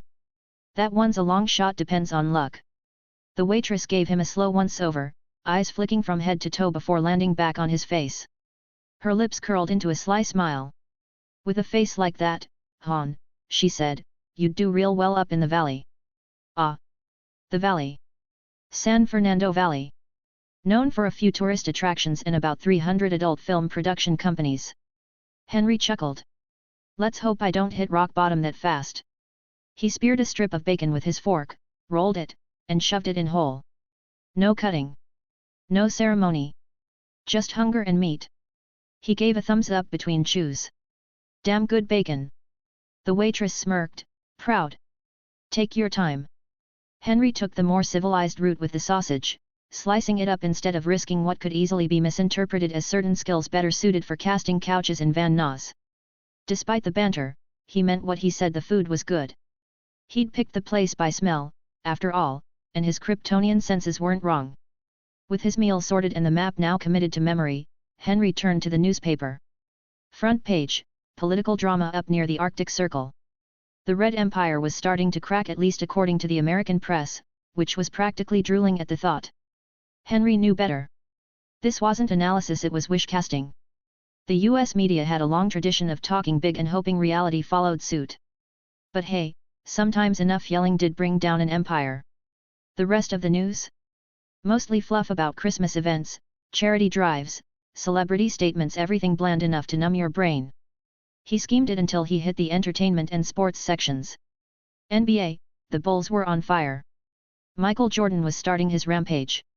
If Henry's memory served, 91 would mark the dawn of a dynasty. The 90s belonged to Black Jesus, and the rest of the league was about to get baptized in LS. MLB, off-season. Nothing to see here. NFL, now that was America's real religion. Pre-season in August, full season in September, and the Super Bowl in February. But unlike basketball or baseball, football was very much a homegrown obsession. The rest of the world didn't care, and neither did Henry. More interesting was the movie section. Christmas meant awards season. Gold statues, rigged campaigns, and self-congratulation in high definition.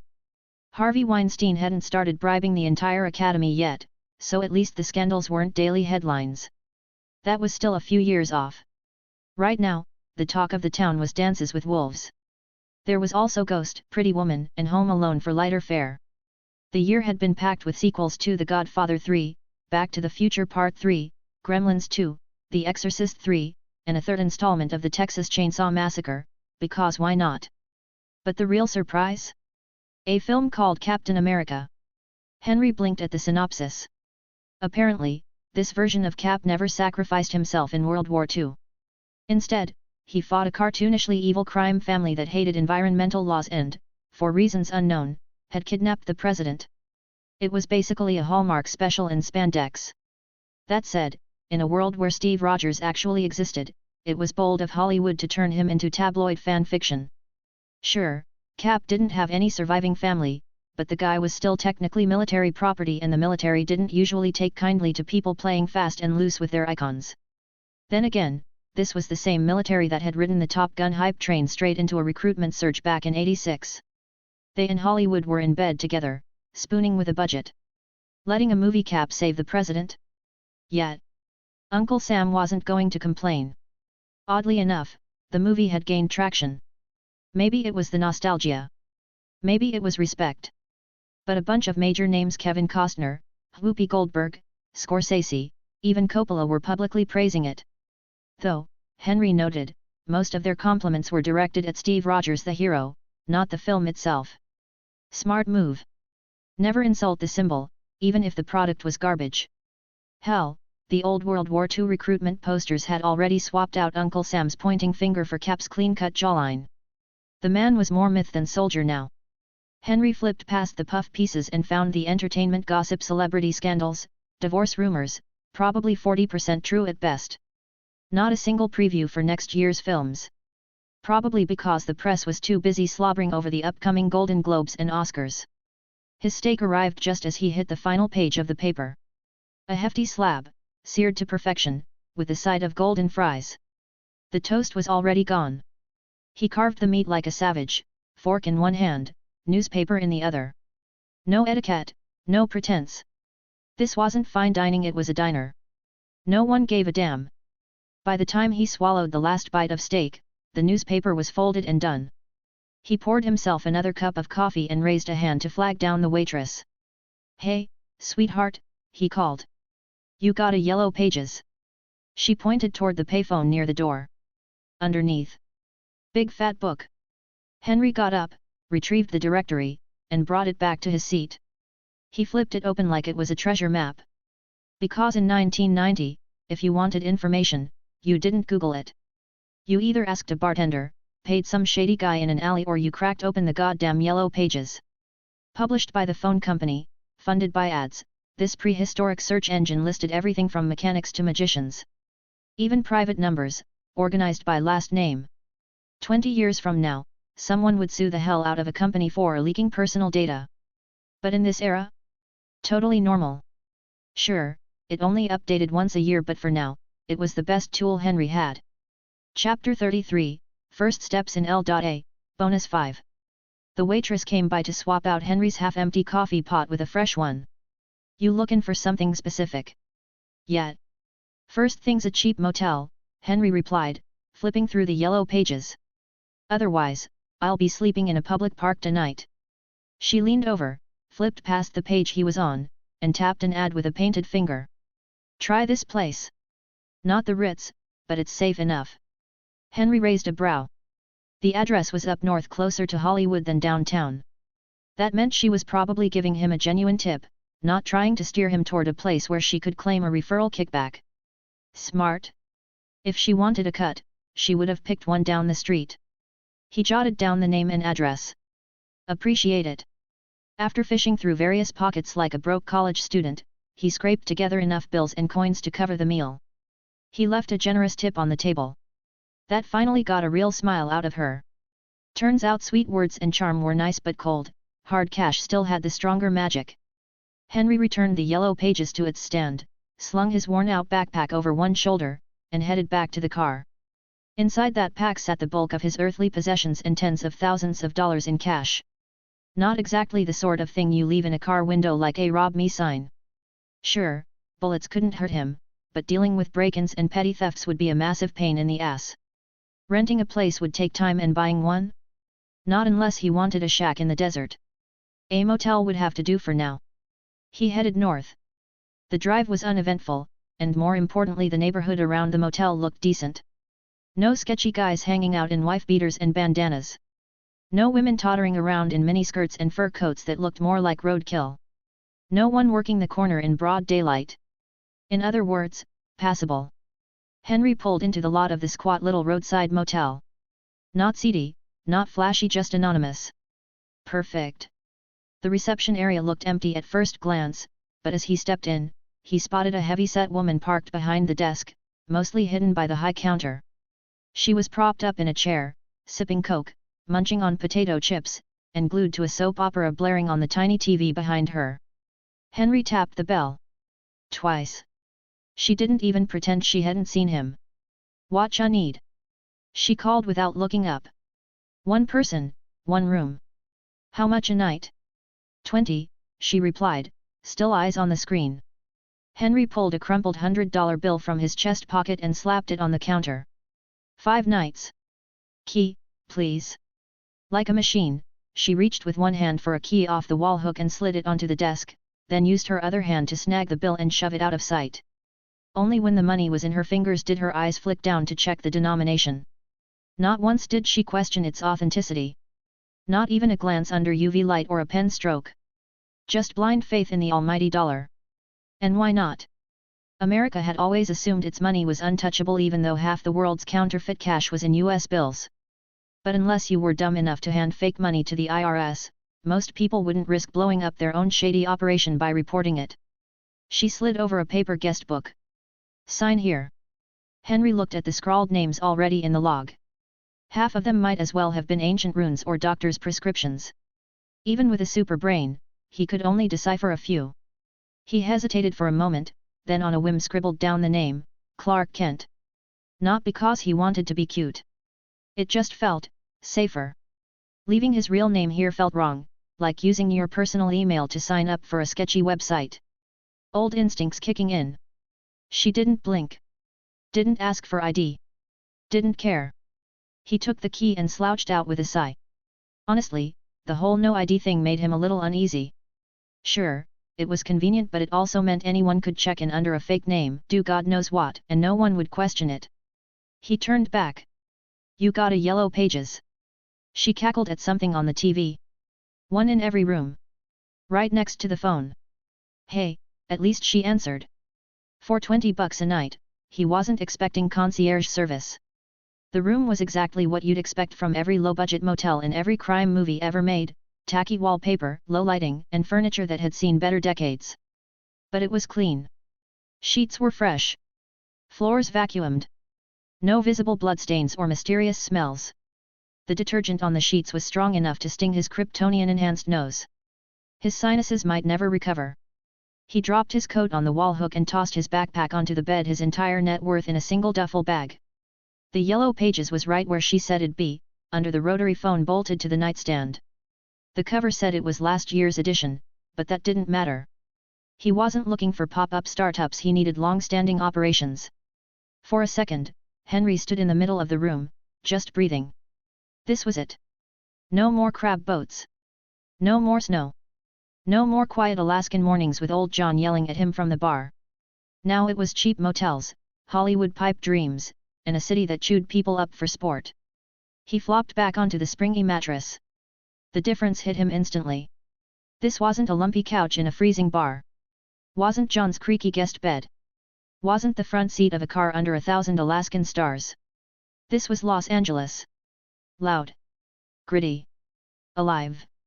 He didn't feel hopeless. Not quite. But there was a weight in his chest now, one he hadn't noticed before. Because now it was real. He'd made it. And now came the hard part. Having powers doesn't guarantee success, he thought, staring at the ceiling. It just means dying is harder. Chapter 34, A Real American Dinner. Dinner that night was a delivered pizza with a complimentary 2-liter bottle of soda, good ol' high fructose happiness. Looking at the greasy box and the oversized soda, Henry couldn't help but think, no wonder Americans keep getting bigger. It wasn't just a stereotype, it was practically engineered. Food here was cheap, dense, and designed to hit every craving center in the brain.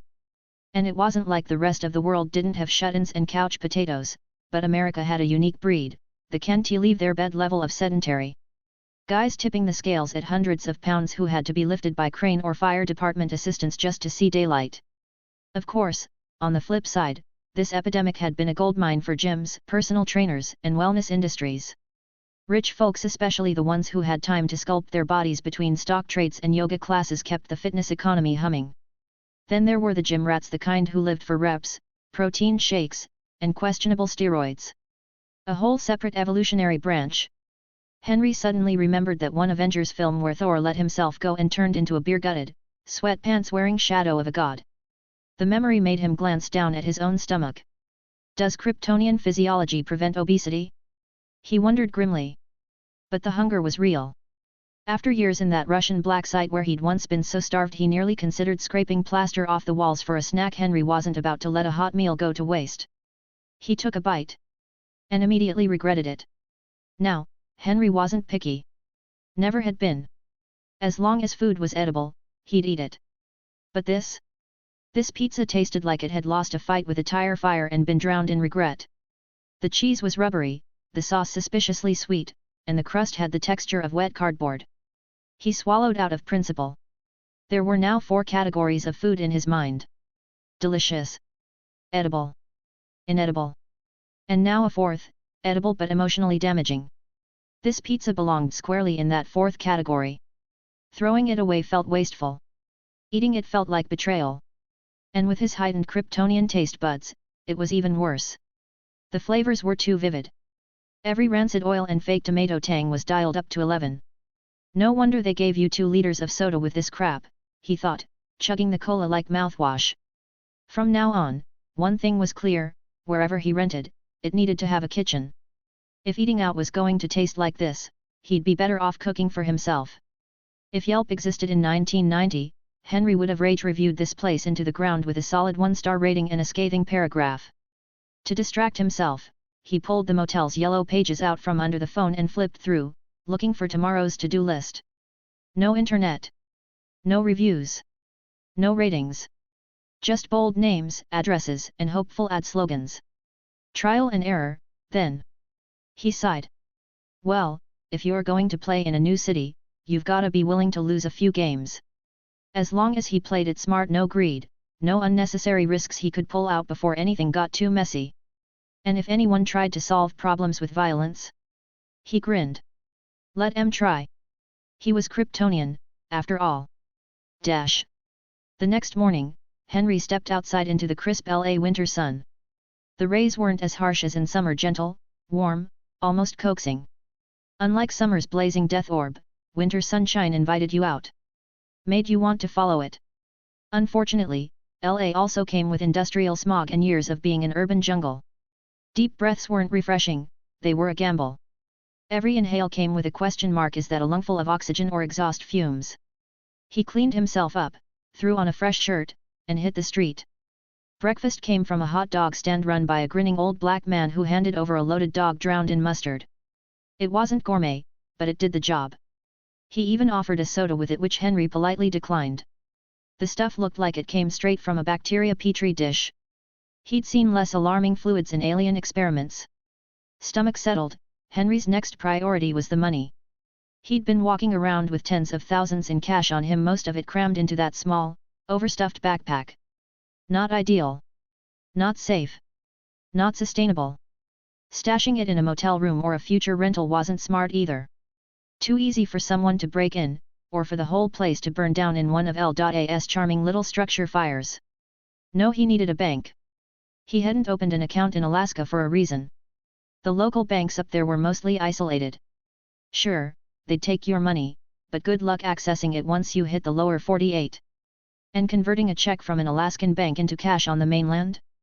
That was a roulette wheel of fees and red tape. Now that he was aiming for something real in L.A., maybe even stepping into the Hollywood circuit, he had to play the part. Cashing checks or handling payments without a real bank account would turn into a headache fast. Small banks? Too sketchy.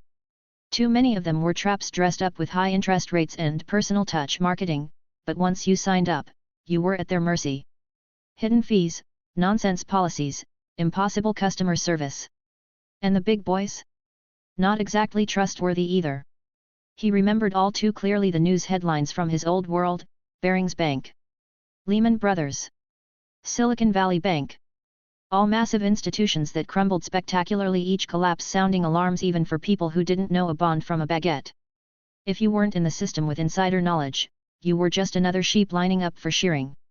But today, driving through the streets, he spotted a Citibank branch. Big. Visible. Predictable. Sometimes, that was all you needed. He parked, grabbed his bag, money still weighing it down like bricks, and stepped out into the morning sun. Time to get his name, well, a name on the books. Chapter 35, Deeper Ties. Henry didn't exactly look homeless, but he also wasn't dressed like someone expecting red carpet treatment. His jacket was decent, the beard clean-shaven courtesy of a quick heat vision trim, but his hair? Wild, unkempt, like a man who'd fought a windstorm and lost. The old backpack on his shoulder didn't help matters. Well, at least it looked full. If it'd been flat and empty, he might have looked more like someone planning to rob the place than open an account. As expected, none of the bank tellers at Citibank rushed over to greet him. That was fine. He walked straight to the info counter and asked plainly, "Hi. I'd like to open an account. What's the process?" He was quickly directed to a consultation cubicle, where a sharply dressed black man in a too-tight suit and an expression that screamed "I don't get paid enough for this" waited behind a desk. "Good afternoon, sir. How can I assist you today?" the banker asked, with the kind of customer service tone that tried a little too hard to mask the disdain underneath. He had the air of someone eager to distinguish himself from the background he thought Henry belonged to. Henry didn't care. He dropped the backpack onto the desk and unzipped it. Inside were stacks of cash. Neatly bundled, banded, and resting like a miniature treasure hoard. "Open an account. Deposit this." "Thanks." The banker's smile faltered. "We don't accept unverified cash deposits," he said flatly, eyes narrowing. "Especially not of this nature." Henry wasn't surprised. In a country like America where laundering dirty money was a national sport, banks had to be cautious. Sometimes they took the money, smiled, and then froze the account the next day with a shiny little court order. "No problem," Henry said, reaching into his jacket. "Here's my paperwork." He laid it out calmly: proof of employment on an Alaskan crabbing boat, pay stubs, a scanned copy of the original check, a letter of verification from the issuing bank, and finally, a legitimate-looking social security card. The banker took the documents, brows lifting ever so slightly as he read through them. Then he noticed something else: the money wasn't just thrown together. It was banded with an Alaskan bank seal. Not street cash. It either came from a bank or from robbing one. Still, his tone softened. "How much are you looking to deposit today, sir? And what kind of account are you opening? Would you like to hear about our investment portfolio options?" The sales pitch was automatic. He probably saw dollar signs in his head. Hell, with a commission-based bonus system, who could blame him? Henry didn't hesitate. $290,000. Open a checking account with $20,000.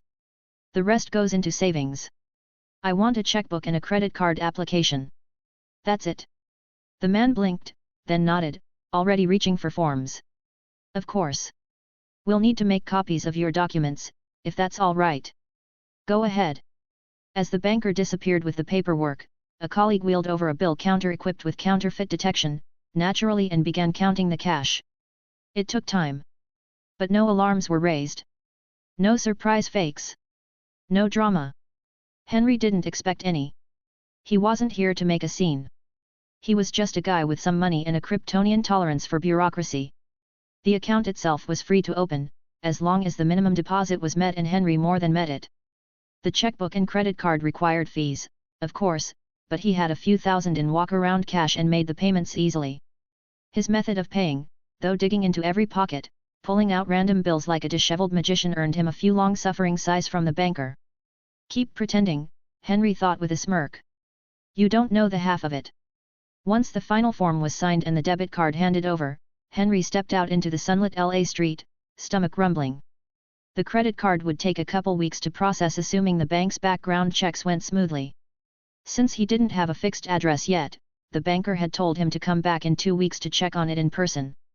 And no, just because he'd deposited a small fortune didn't mean the bank was going to bend over backward for him. This was America, after all. And 290 grand in cash might raise eyebrows, but it didn't open doors. Not unless you were already someone or knew someone. Still, walking out of that bank, Henry felt something strange stir in his chest. Connection. Like another tether had been tied between him and this new world. A sign that he wasn't just drifting through it anymore, he was settling in. For better or worse. The past 20 years of his existence were a blur of isolation and silence. Sometimes, it was easy to forget he was human at all. He had no one. No roots. No purpose. Sure, he could have turned bitter. Could have gone full supervillain and nuked a city just to watch the world burn. But what was the point? He'd been a nobody before he crossed into this universe, and he was still a nobody now, just one with heat vision and bulletproof skin. He wasn't born to rule. He didn't want to rule. He just wanted a life. Maybe that was why he'd spent so much time in Alaska binging old movies, classics that existed in both worlds. Trying to find fragments of his old self hidden between film grain and end credits. Even in the middle of Bering Sea storms, that sense of unreality never fully left him. The cold didn't bite. The waves didn't shake him. The crab traps may as well have been made of foam. Like a max-level character stomping through a beginner's dungeon. Too strong. Too numb. Part of him had wanted to stay at sea forever if the captains had allowed it, he might have spent every crab season out there. A machine in a man's shape. But then came Los Angeles. Here, the cheat codes didn't mean anything. Being bulletproof didn't help you land a role. Having X-ray vision didn't get you a meeting with a casting director. Kryptonian muscle wasn't worth jack in an audition room. He was really starting from scratch now. He briefly wondered, should I pivot? Use my powers more directly? Rob a bank? God, why did that idea keep circling back? Honestly, the thought of being a superhero had never appealed to him. Too much responsibility. Too much misery. Look at every caped crusader on screen: trauma, guilt, dead parents, existential dread. No thanks. He didn't have some noble dream of self-sacrifice. He wasn't a martyr. He was just a guy trying to get by. If someone else wanted to play hero, they could knock themselves out. Let Spider-Man swing through New York. Let Cap punch Nazis. Henry just wanted to sleep in, eat real food, and not get shot at unless it was funny. Unless the Marvel Universe completely went to hell and he was forced out of his laid-back lifestyle, he wasn't changing a damn thing. If being lazy was a crime, he was guilty as hell and proud of it. Standing on the sidewalk, feeling the warmth of the midday sun on his skin, Henry took a deep breath. Smoggy, yes, but it was his smog now. Los Angeles. Phase 2. His new life had officially begun. Chapter 36, The Photo Studio. After wrapping up the bank visit, Henry headed to a nearby photo studio. In the 2020s, these places were nearly extinct relics of the analog era. But back in the early 90s? They were still everywhere, especially in Los Angeles, where Hollywood's shadow loomed over everything. Every storefront had glossy sample shots on display, airbrushed beauties, shirtless hunks, sultry headshots bathed in dramatic lighting. Some studios even showcased prints of real celebrities, either current stars or their younger, more glamorous selves. Tourists wanted mementos. Dreamers wanted a shot at the big time. And in a town like this, a good photo wasn't just a keepsake, it was currency. Henry didn't care much for glamour shots. He wasn't here to strike a pose or make a scrapbook. He just needed a proper ID photo. The last set he'd taken courtesy of Old Tom in Alaska looked like something ripped from a police lineup. Bad lighting, grainy film, and an angle that made him look like he crawled out of a sewer after losing a fight with a cinder block. The kind of photo where if you smiled, it'd still end up as your mugshot. He didn't even bother asking for the negatives. But now that he was in LA, with plans to register with the Screen Actors Guild or apply for legitimate work, he needed something cleaner, something that wouldn't immediately scream serial killer. At minimum, a halfway decent headshot. This wasn't the future, where you could take a selfie, slap on a filter, and email it to a casting agent before lunch. Digital cameras were still the size of toasters, and image quality was garbage. If you wanted photos, you went to a photo studio. He picked one not far from the motel, convenient for pickup, and stepped inside, only to be greeted by a rotund, greasy-haired white guy who waddled up with the enthusiasm of a car salesman spotting fresh meat. "Welcome, welcome. What can I do for you today?" The man grinned, belly jiggling under a stained dress shirt.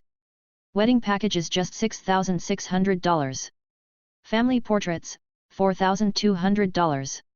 Actor headshots, $3,800. Personal artistic series just $2,200. Outdoor shoots cost extra, but you'll get 3 full rolls of film to choose from. And hey, bring a friend, and I'll knock 20% off both of you." Henry stared blankly. What the hell is this, the Ferrari dealership of photo studios? It was like walking in to buy a scooter and finding out they only sold Lamborghinis. "I'm just here for an ID photo," Henry said, still trying to process the sticker shock. "Ah, come on, kid. Don't you want to capture your youth while you still have it?" The guy's sales pitch never missed a beat. "Nope. Just an ID photo. Listen, when you're old and wrinkled and eating soup with a straw, you'll regret not letting me preserve your prime." "Buddy, I've lived through 2 puberty cycles," Henry thought. "Pretty sure I'm good."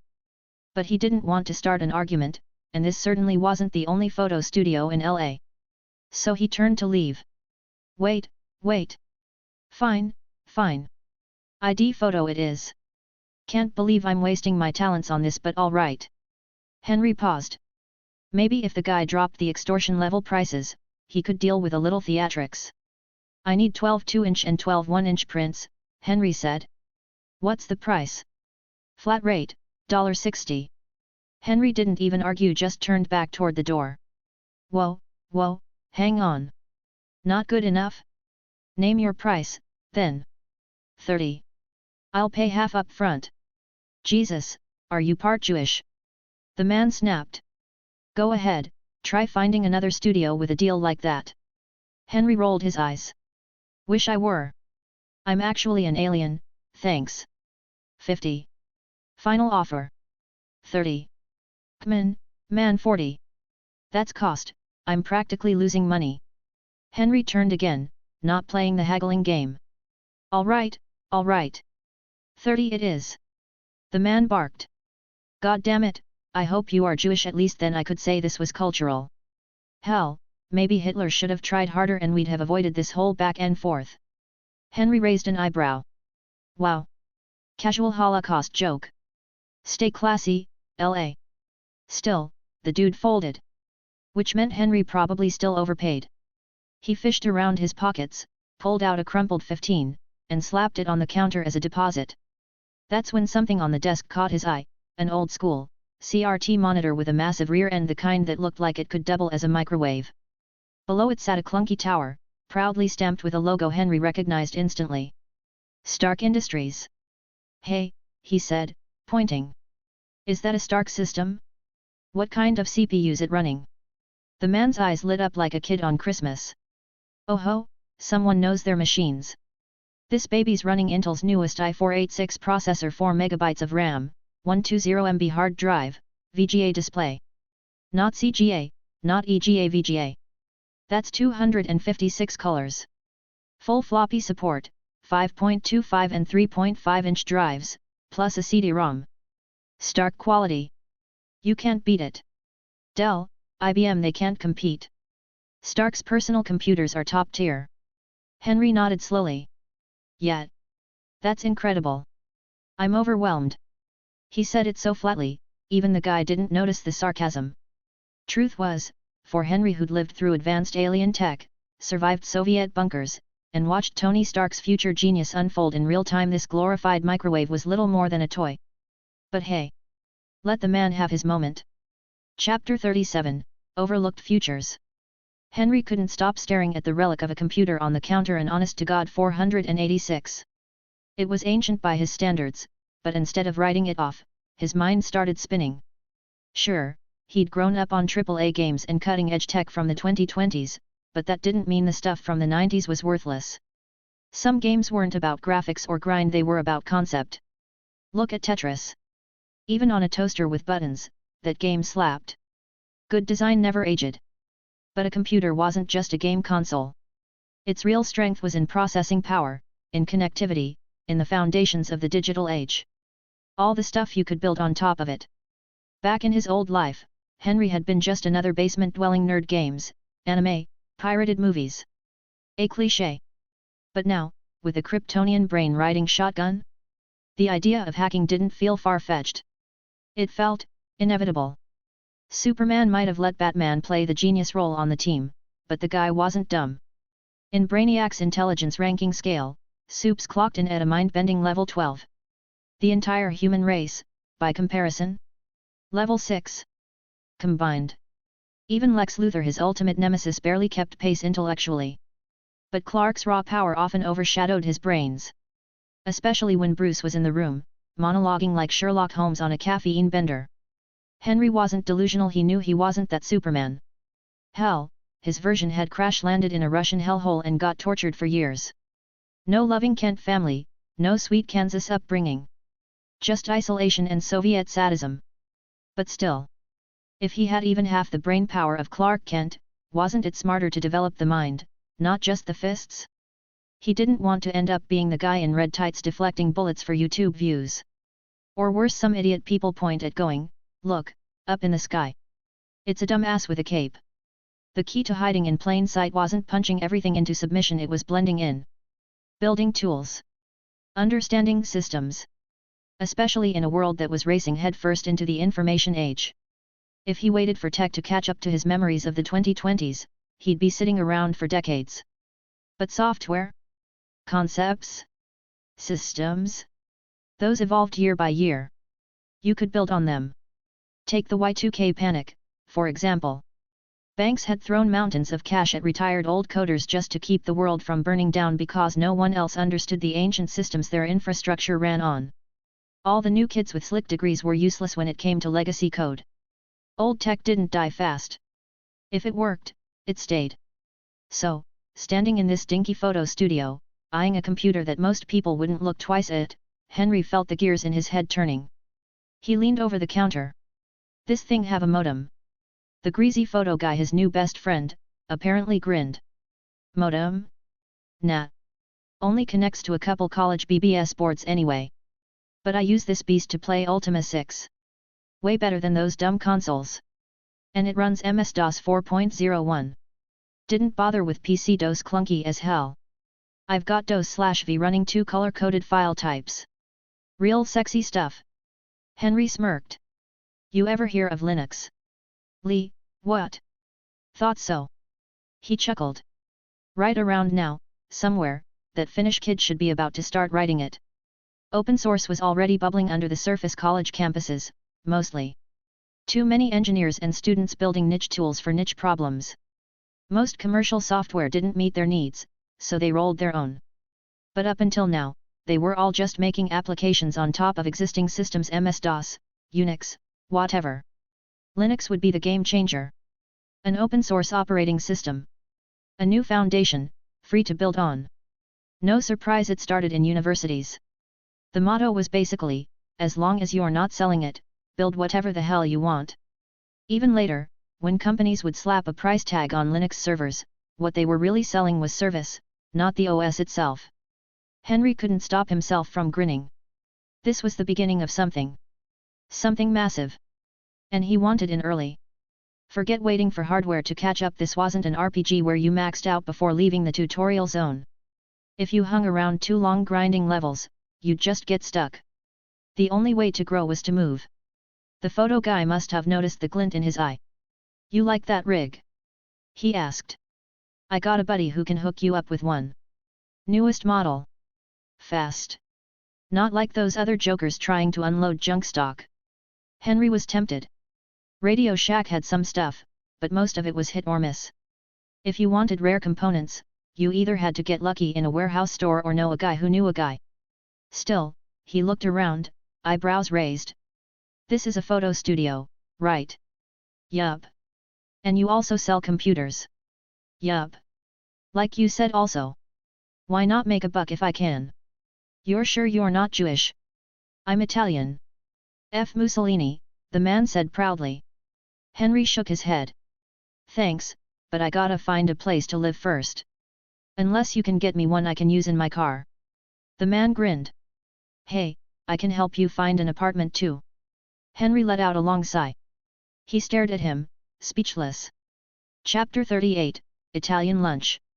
America prided itself on being a melting pot, but let's not kid ourselves, people here still sorted themselves into hierarchies, even among the so-called white crowd. Just being white didn't mean much when the descendants of the Mayflower looked down on anyone who didn't have tea with the Queen. And so, people banded together.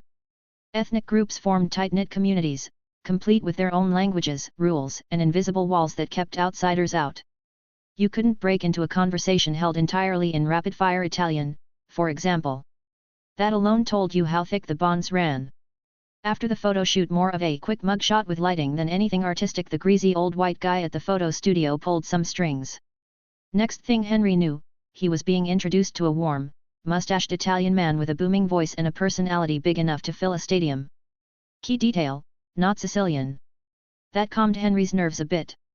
The last thing he needed was to end up face down in an alley with one less kidney. Though, to be fair, he was Kryptonian. Let him try. Still, it was better to have someone show him around than keep wandering LA like a clueless tourist. And thanks to Tom's paranoia rubbing off on him, Henry had picked up some useful tricks like reading micro-expressions and micro-sweats, tracking pulse rate, breathing changes, and eye movements. The usual "is this guy lying to me?" toolkit. For now, though, the Italian guy just wanted to squeeze a few extra bucks out of him. Nothing sinister. Henry even caught the photo guy whispering to his friend about making back the cash he lost earlier. Which, thanks to Henry's Kryptonian hearing, was basically the same as saying it directly to his face. Nice try, amateur. If these guys were trying to play him, they weren't doing it very well. It was nearing noon, and Henry's stomach reminded him it had a say in things too. In his world, skipping meals was never part of the plan. Know any good places around here where we can talk and eat? He asked. The Italian smiled knowingly. You got any dietary restrictions? Any special habits? Smart question. Ever since the hippie era, the US had been flooded with all kinds of weird dietary philosophies. Veganism was the least complicated of the bunch. Religions, cults, and pseudo-health trends had made ordering lunch into a minefield. No restrictions, Henry said.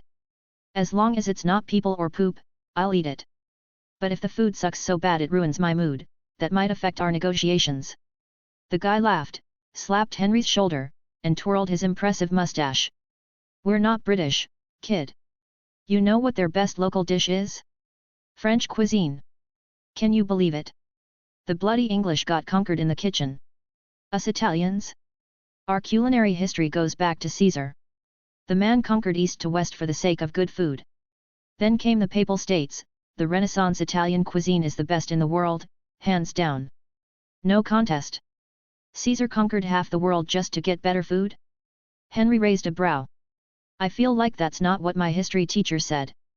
Still, the guy was charismatic as hell. Like a one-man Broadway show. Every sentence came with hand gestures, body language, passion. By the end of the spiel, Henry found himself nodding along, stomach growling louder. The restaurant was just 2 blocks away, no car needed. A small, family-owned Italian joint. Cozy, modest, and filled with the kind of mouth-watering aroma that could knock a man out cold. Inside, a husband and wife duo ran the kitchen and tables, both of them round-faced, round-bodied, and radiating warmth like a brick oven. They were busy lunch rush but managed to squeeze Henry and the Italian guy into a quiet corner booth. After a rapid-fire Italian exchange between the host and his friend, the woman turned to Henry. So, what'll you have? Pesto linguine with clams, 1 pizza, and an arancini, he said. Oh, and a bottle of white wine. The Italian and the woman both gave him a look, half amused, half impressed. Henry shrugged. Everything smells amazing. I want to try it all. Don't worry, I'll finish it. Big appetite. Then he turned to his new guide. And hey, let's split the bill. I'm not about to eat you out of house and home. That got a chuckle. The woman gave a dramatic wave and grin before heading back to the kitchen, chatting in Italian with her husband as she went. Henry made a mental note. I should probably learn Italian someday. Hell, while he was at it, might as well add French, German, Swedish, Danish, Greek, Spanish, and Portuguese to the list. You heard all of them eventually in a city like LA. The Italian guy ordered a bowl of penne and leaned back with a smile. If you've got the stomach for it, this place won't disappoint. A moment later, the woman returned with the wine, a crisp white from somewhere in Italy, and poured them each a glass. Henry sipped it slowly, letting it wash over his taste buds. It had a bright, dry finish and a sharpness that tickled the back of his tongue. Not bad. Kryptonian physiology meant he couldn't really get drunk, but that didn't mean he couldn't appreciate the pairing. In European cuisine, wine wasn't a luxury. It was part of the meal. Like the French concept of mariage, the idea that wine and food should complement each other perfectly. But food wasn't the only thing on the table. Henry set down his glass and looked at the briefcase resting beside the Italian man. I assume you brought info on the rentals. Easy there, kid. First, let me ask you a few things, the guy said, clearly slipping into real estate mode. Why are you in LA? How long are you staying? Got a budget? Willing to share a place? All fair questions. Henry nodded. I'm looking for opportunities in Hollywood. Could be a year, maybe longer.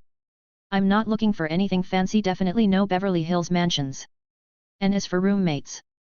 Sure, splitting rent would save him money, but it also came with risks. He had secrets to keep and cash to protect. The last thing he needed was a nosy roommate, or worse, a would-be hookup with ulterior motives.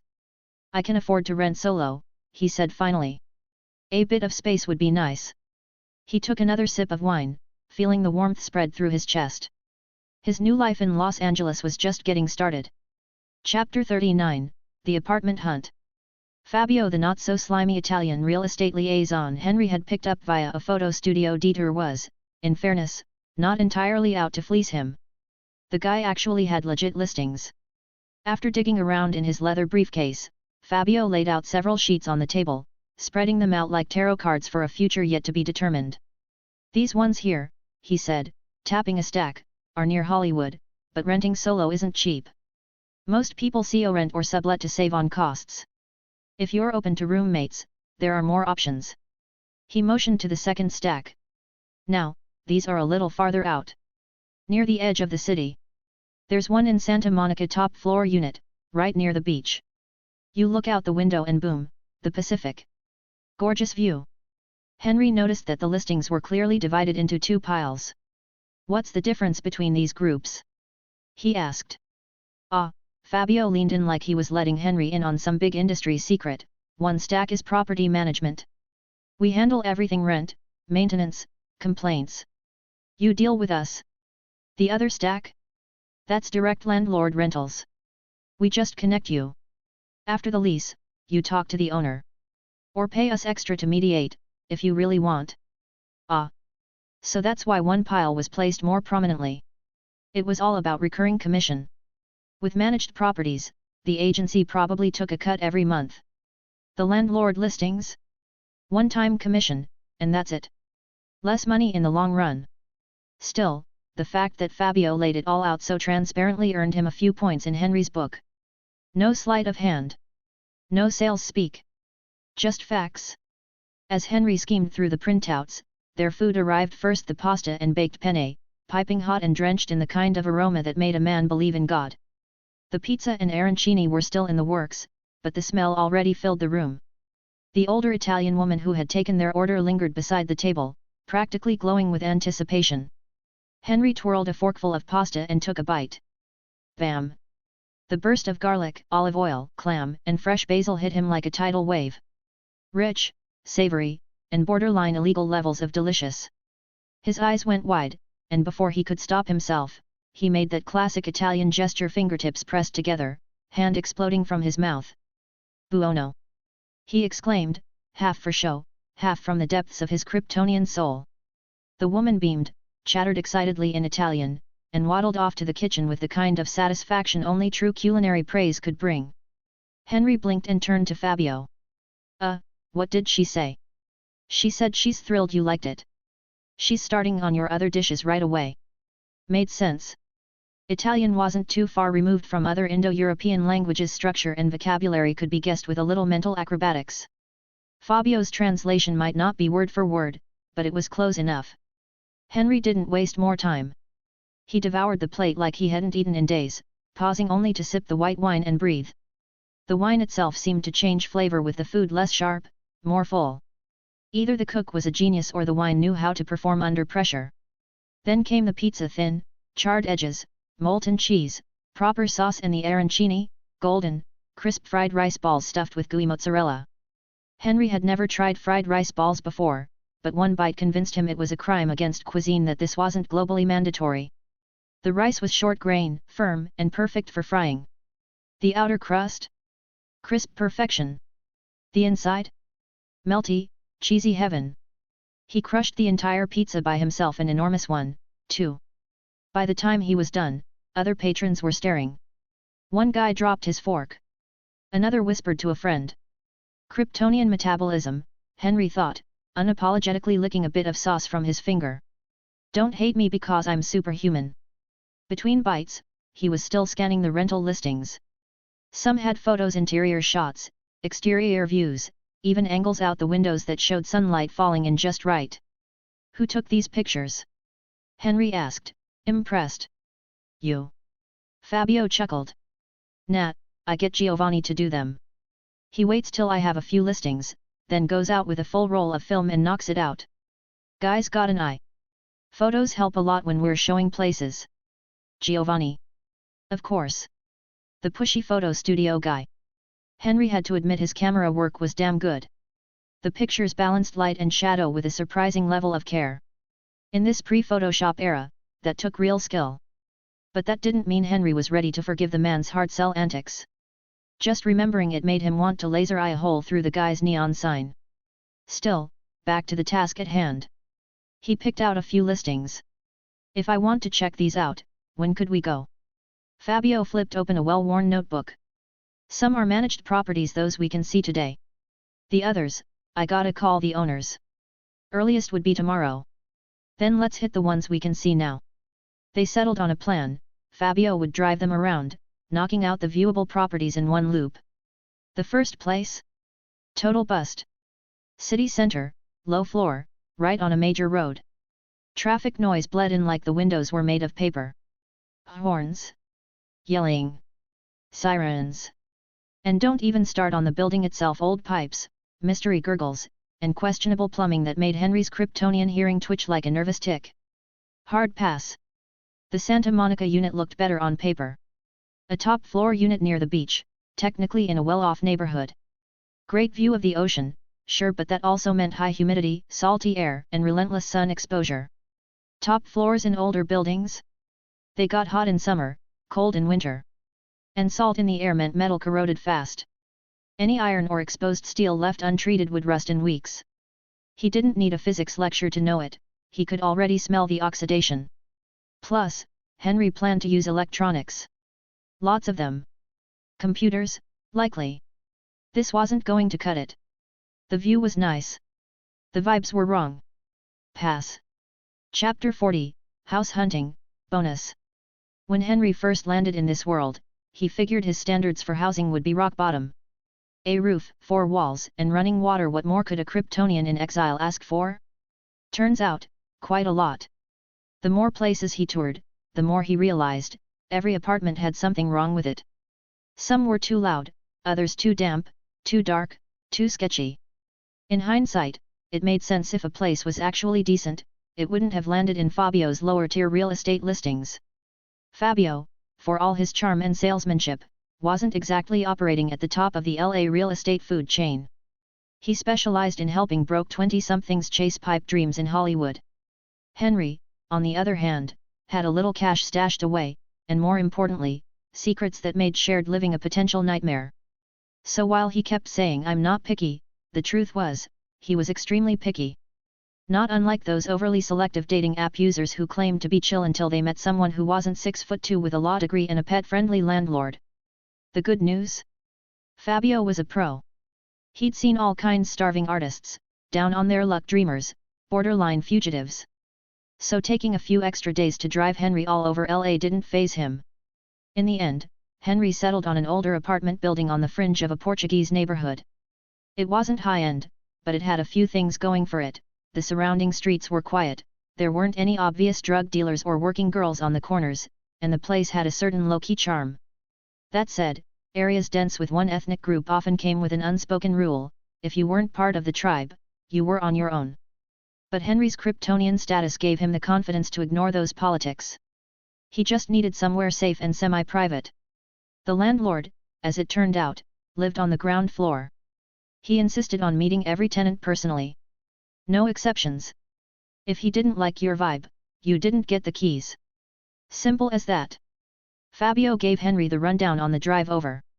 The landlord wasn't Portuguese, he was a longtime LA native whose family had been here since Hollywood's golden age. But now, he was all that remained. Divorced, child in custody with grandma, and apparently halfway into his post-societal norms phase of life. When Henry met him, he immediately understood why Fabio had sounded hesitant. The guy was bald, short, well into his 60s and wearing lipstick and eyeliner. Fabulous. Henry instantly understood why the landlord's kid preferred grandma. He tensed slightly, already mentally warming up his Kryptonian right hook, just in case this guy mistook him for someone interested in a different kind of lease. But to his surprise, the man Gary was all performance, no predation. His campy aesthetic didn't come with any sleazy undertones. No predatory leers. No awkward brushes. Just a man living his best life, consequences be damned. Henry had seen weirder stuff back home, and that was before he woke up on this earth with Superman's DNA. Fabio, darling. Gary greeted the Italian with a cheek kiss-adjacent hug. You brought me another bright-eyed hopeful. Let me guess, actor? Filmmaker? Failed magician seeking a second chance? Henry stayed cool. Just, looking to see what the big city's about. If I don't like it, I'll go back to Alaska. That wasn't a line. It was the honest truth. The moment life in LA got too crazy, what with mutants, meta-humans, and the occasional cosmic death god, Henry had zero shame about retreating to the Alaskan wilderness and making money mining gold with his heat vision. Alaska, Gary repeated, circling Henry like he was sizing up a mannequin. You from the West? Henry caught the real meaning behind the question. West was Cold War code for did you defect from the Soviet Union recently? Technically, sort of.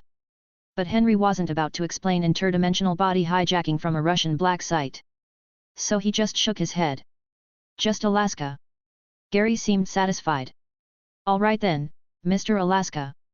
If you're serious about renting, come take a look. He grabbed a ring of keys off his belt and opened the stairwell door. Fabio gave Henry a reassuring smile. Don't worry. Gary's cool. A little, eccentric, but harmless. Henry smirked. As long as he's not trying to convert me into a drag show understudy, I think we'll be fine. He followed them up to the third floor. The unit was on a corner, which meant 2 windows, decent lighting, and just enough space for someone who didn't want to go full hermit but still valued privacy. Kitchen, fridge, bed, desk, closet, washer, and dryer check. Clean, well kept, fully furnished. Everything a superhuman masquerading as a broke 20-something could ask for. Gary stood by the door, arms crossed dramatically. You've probably already heard the basics from Fabio, but let me make this clear, no pets. Guests are fine, but this isn't a rave den. No blasting music, no drugs, no chaos. If you get high and start banging on doors, I will evict you. Personally. And unceremoniously. Sounds fair, Henry said with a nod. No arguments from me. Thanks for listening.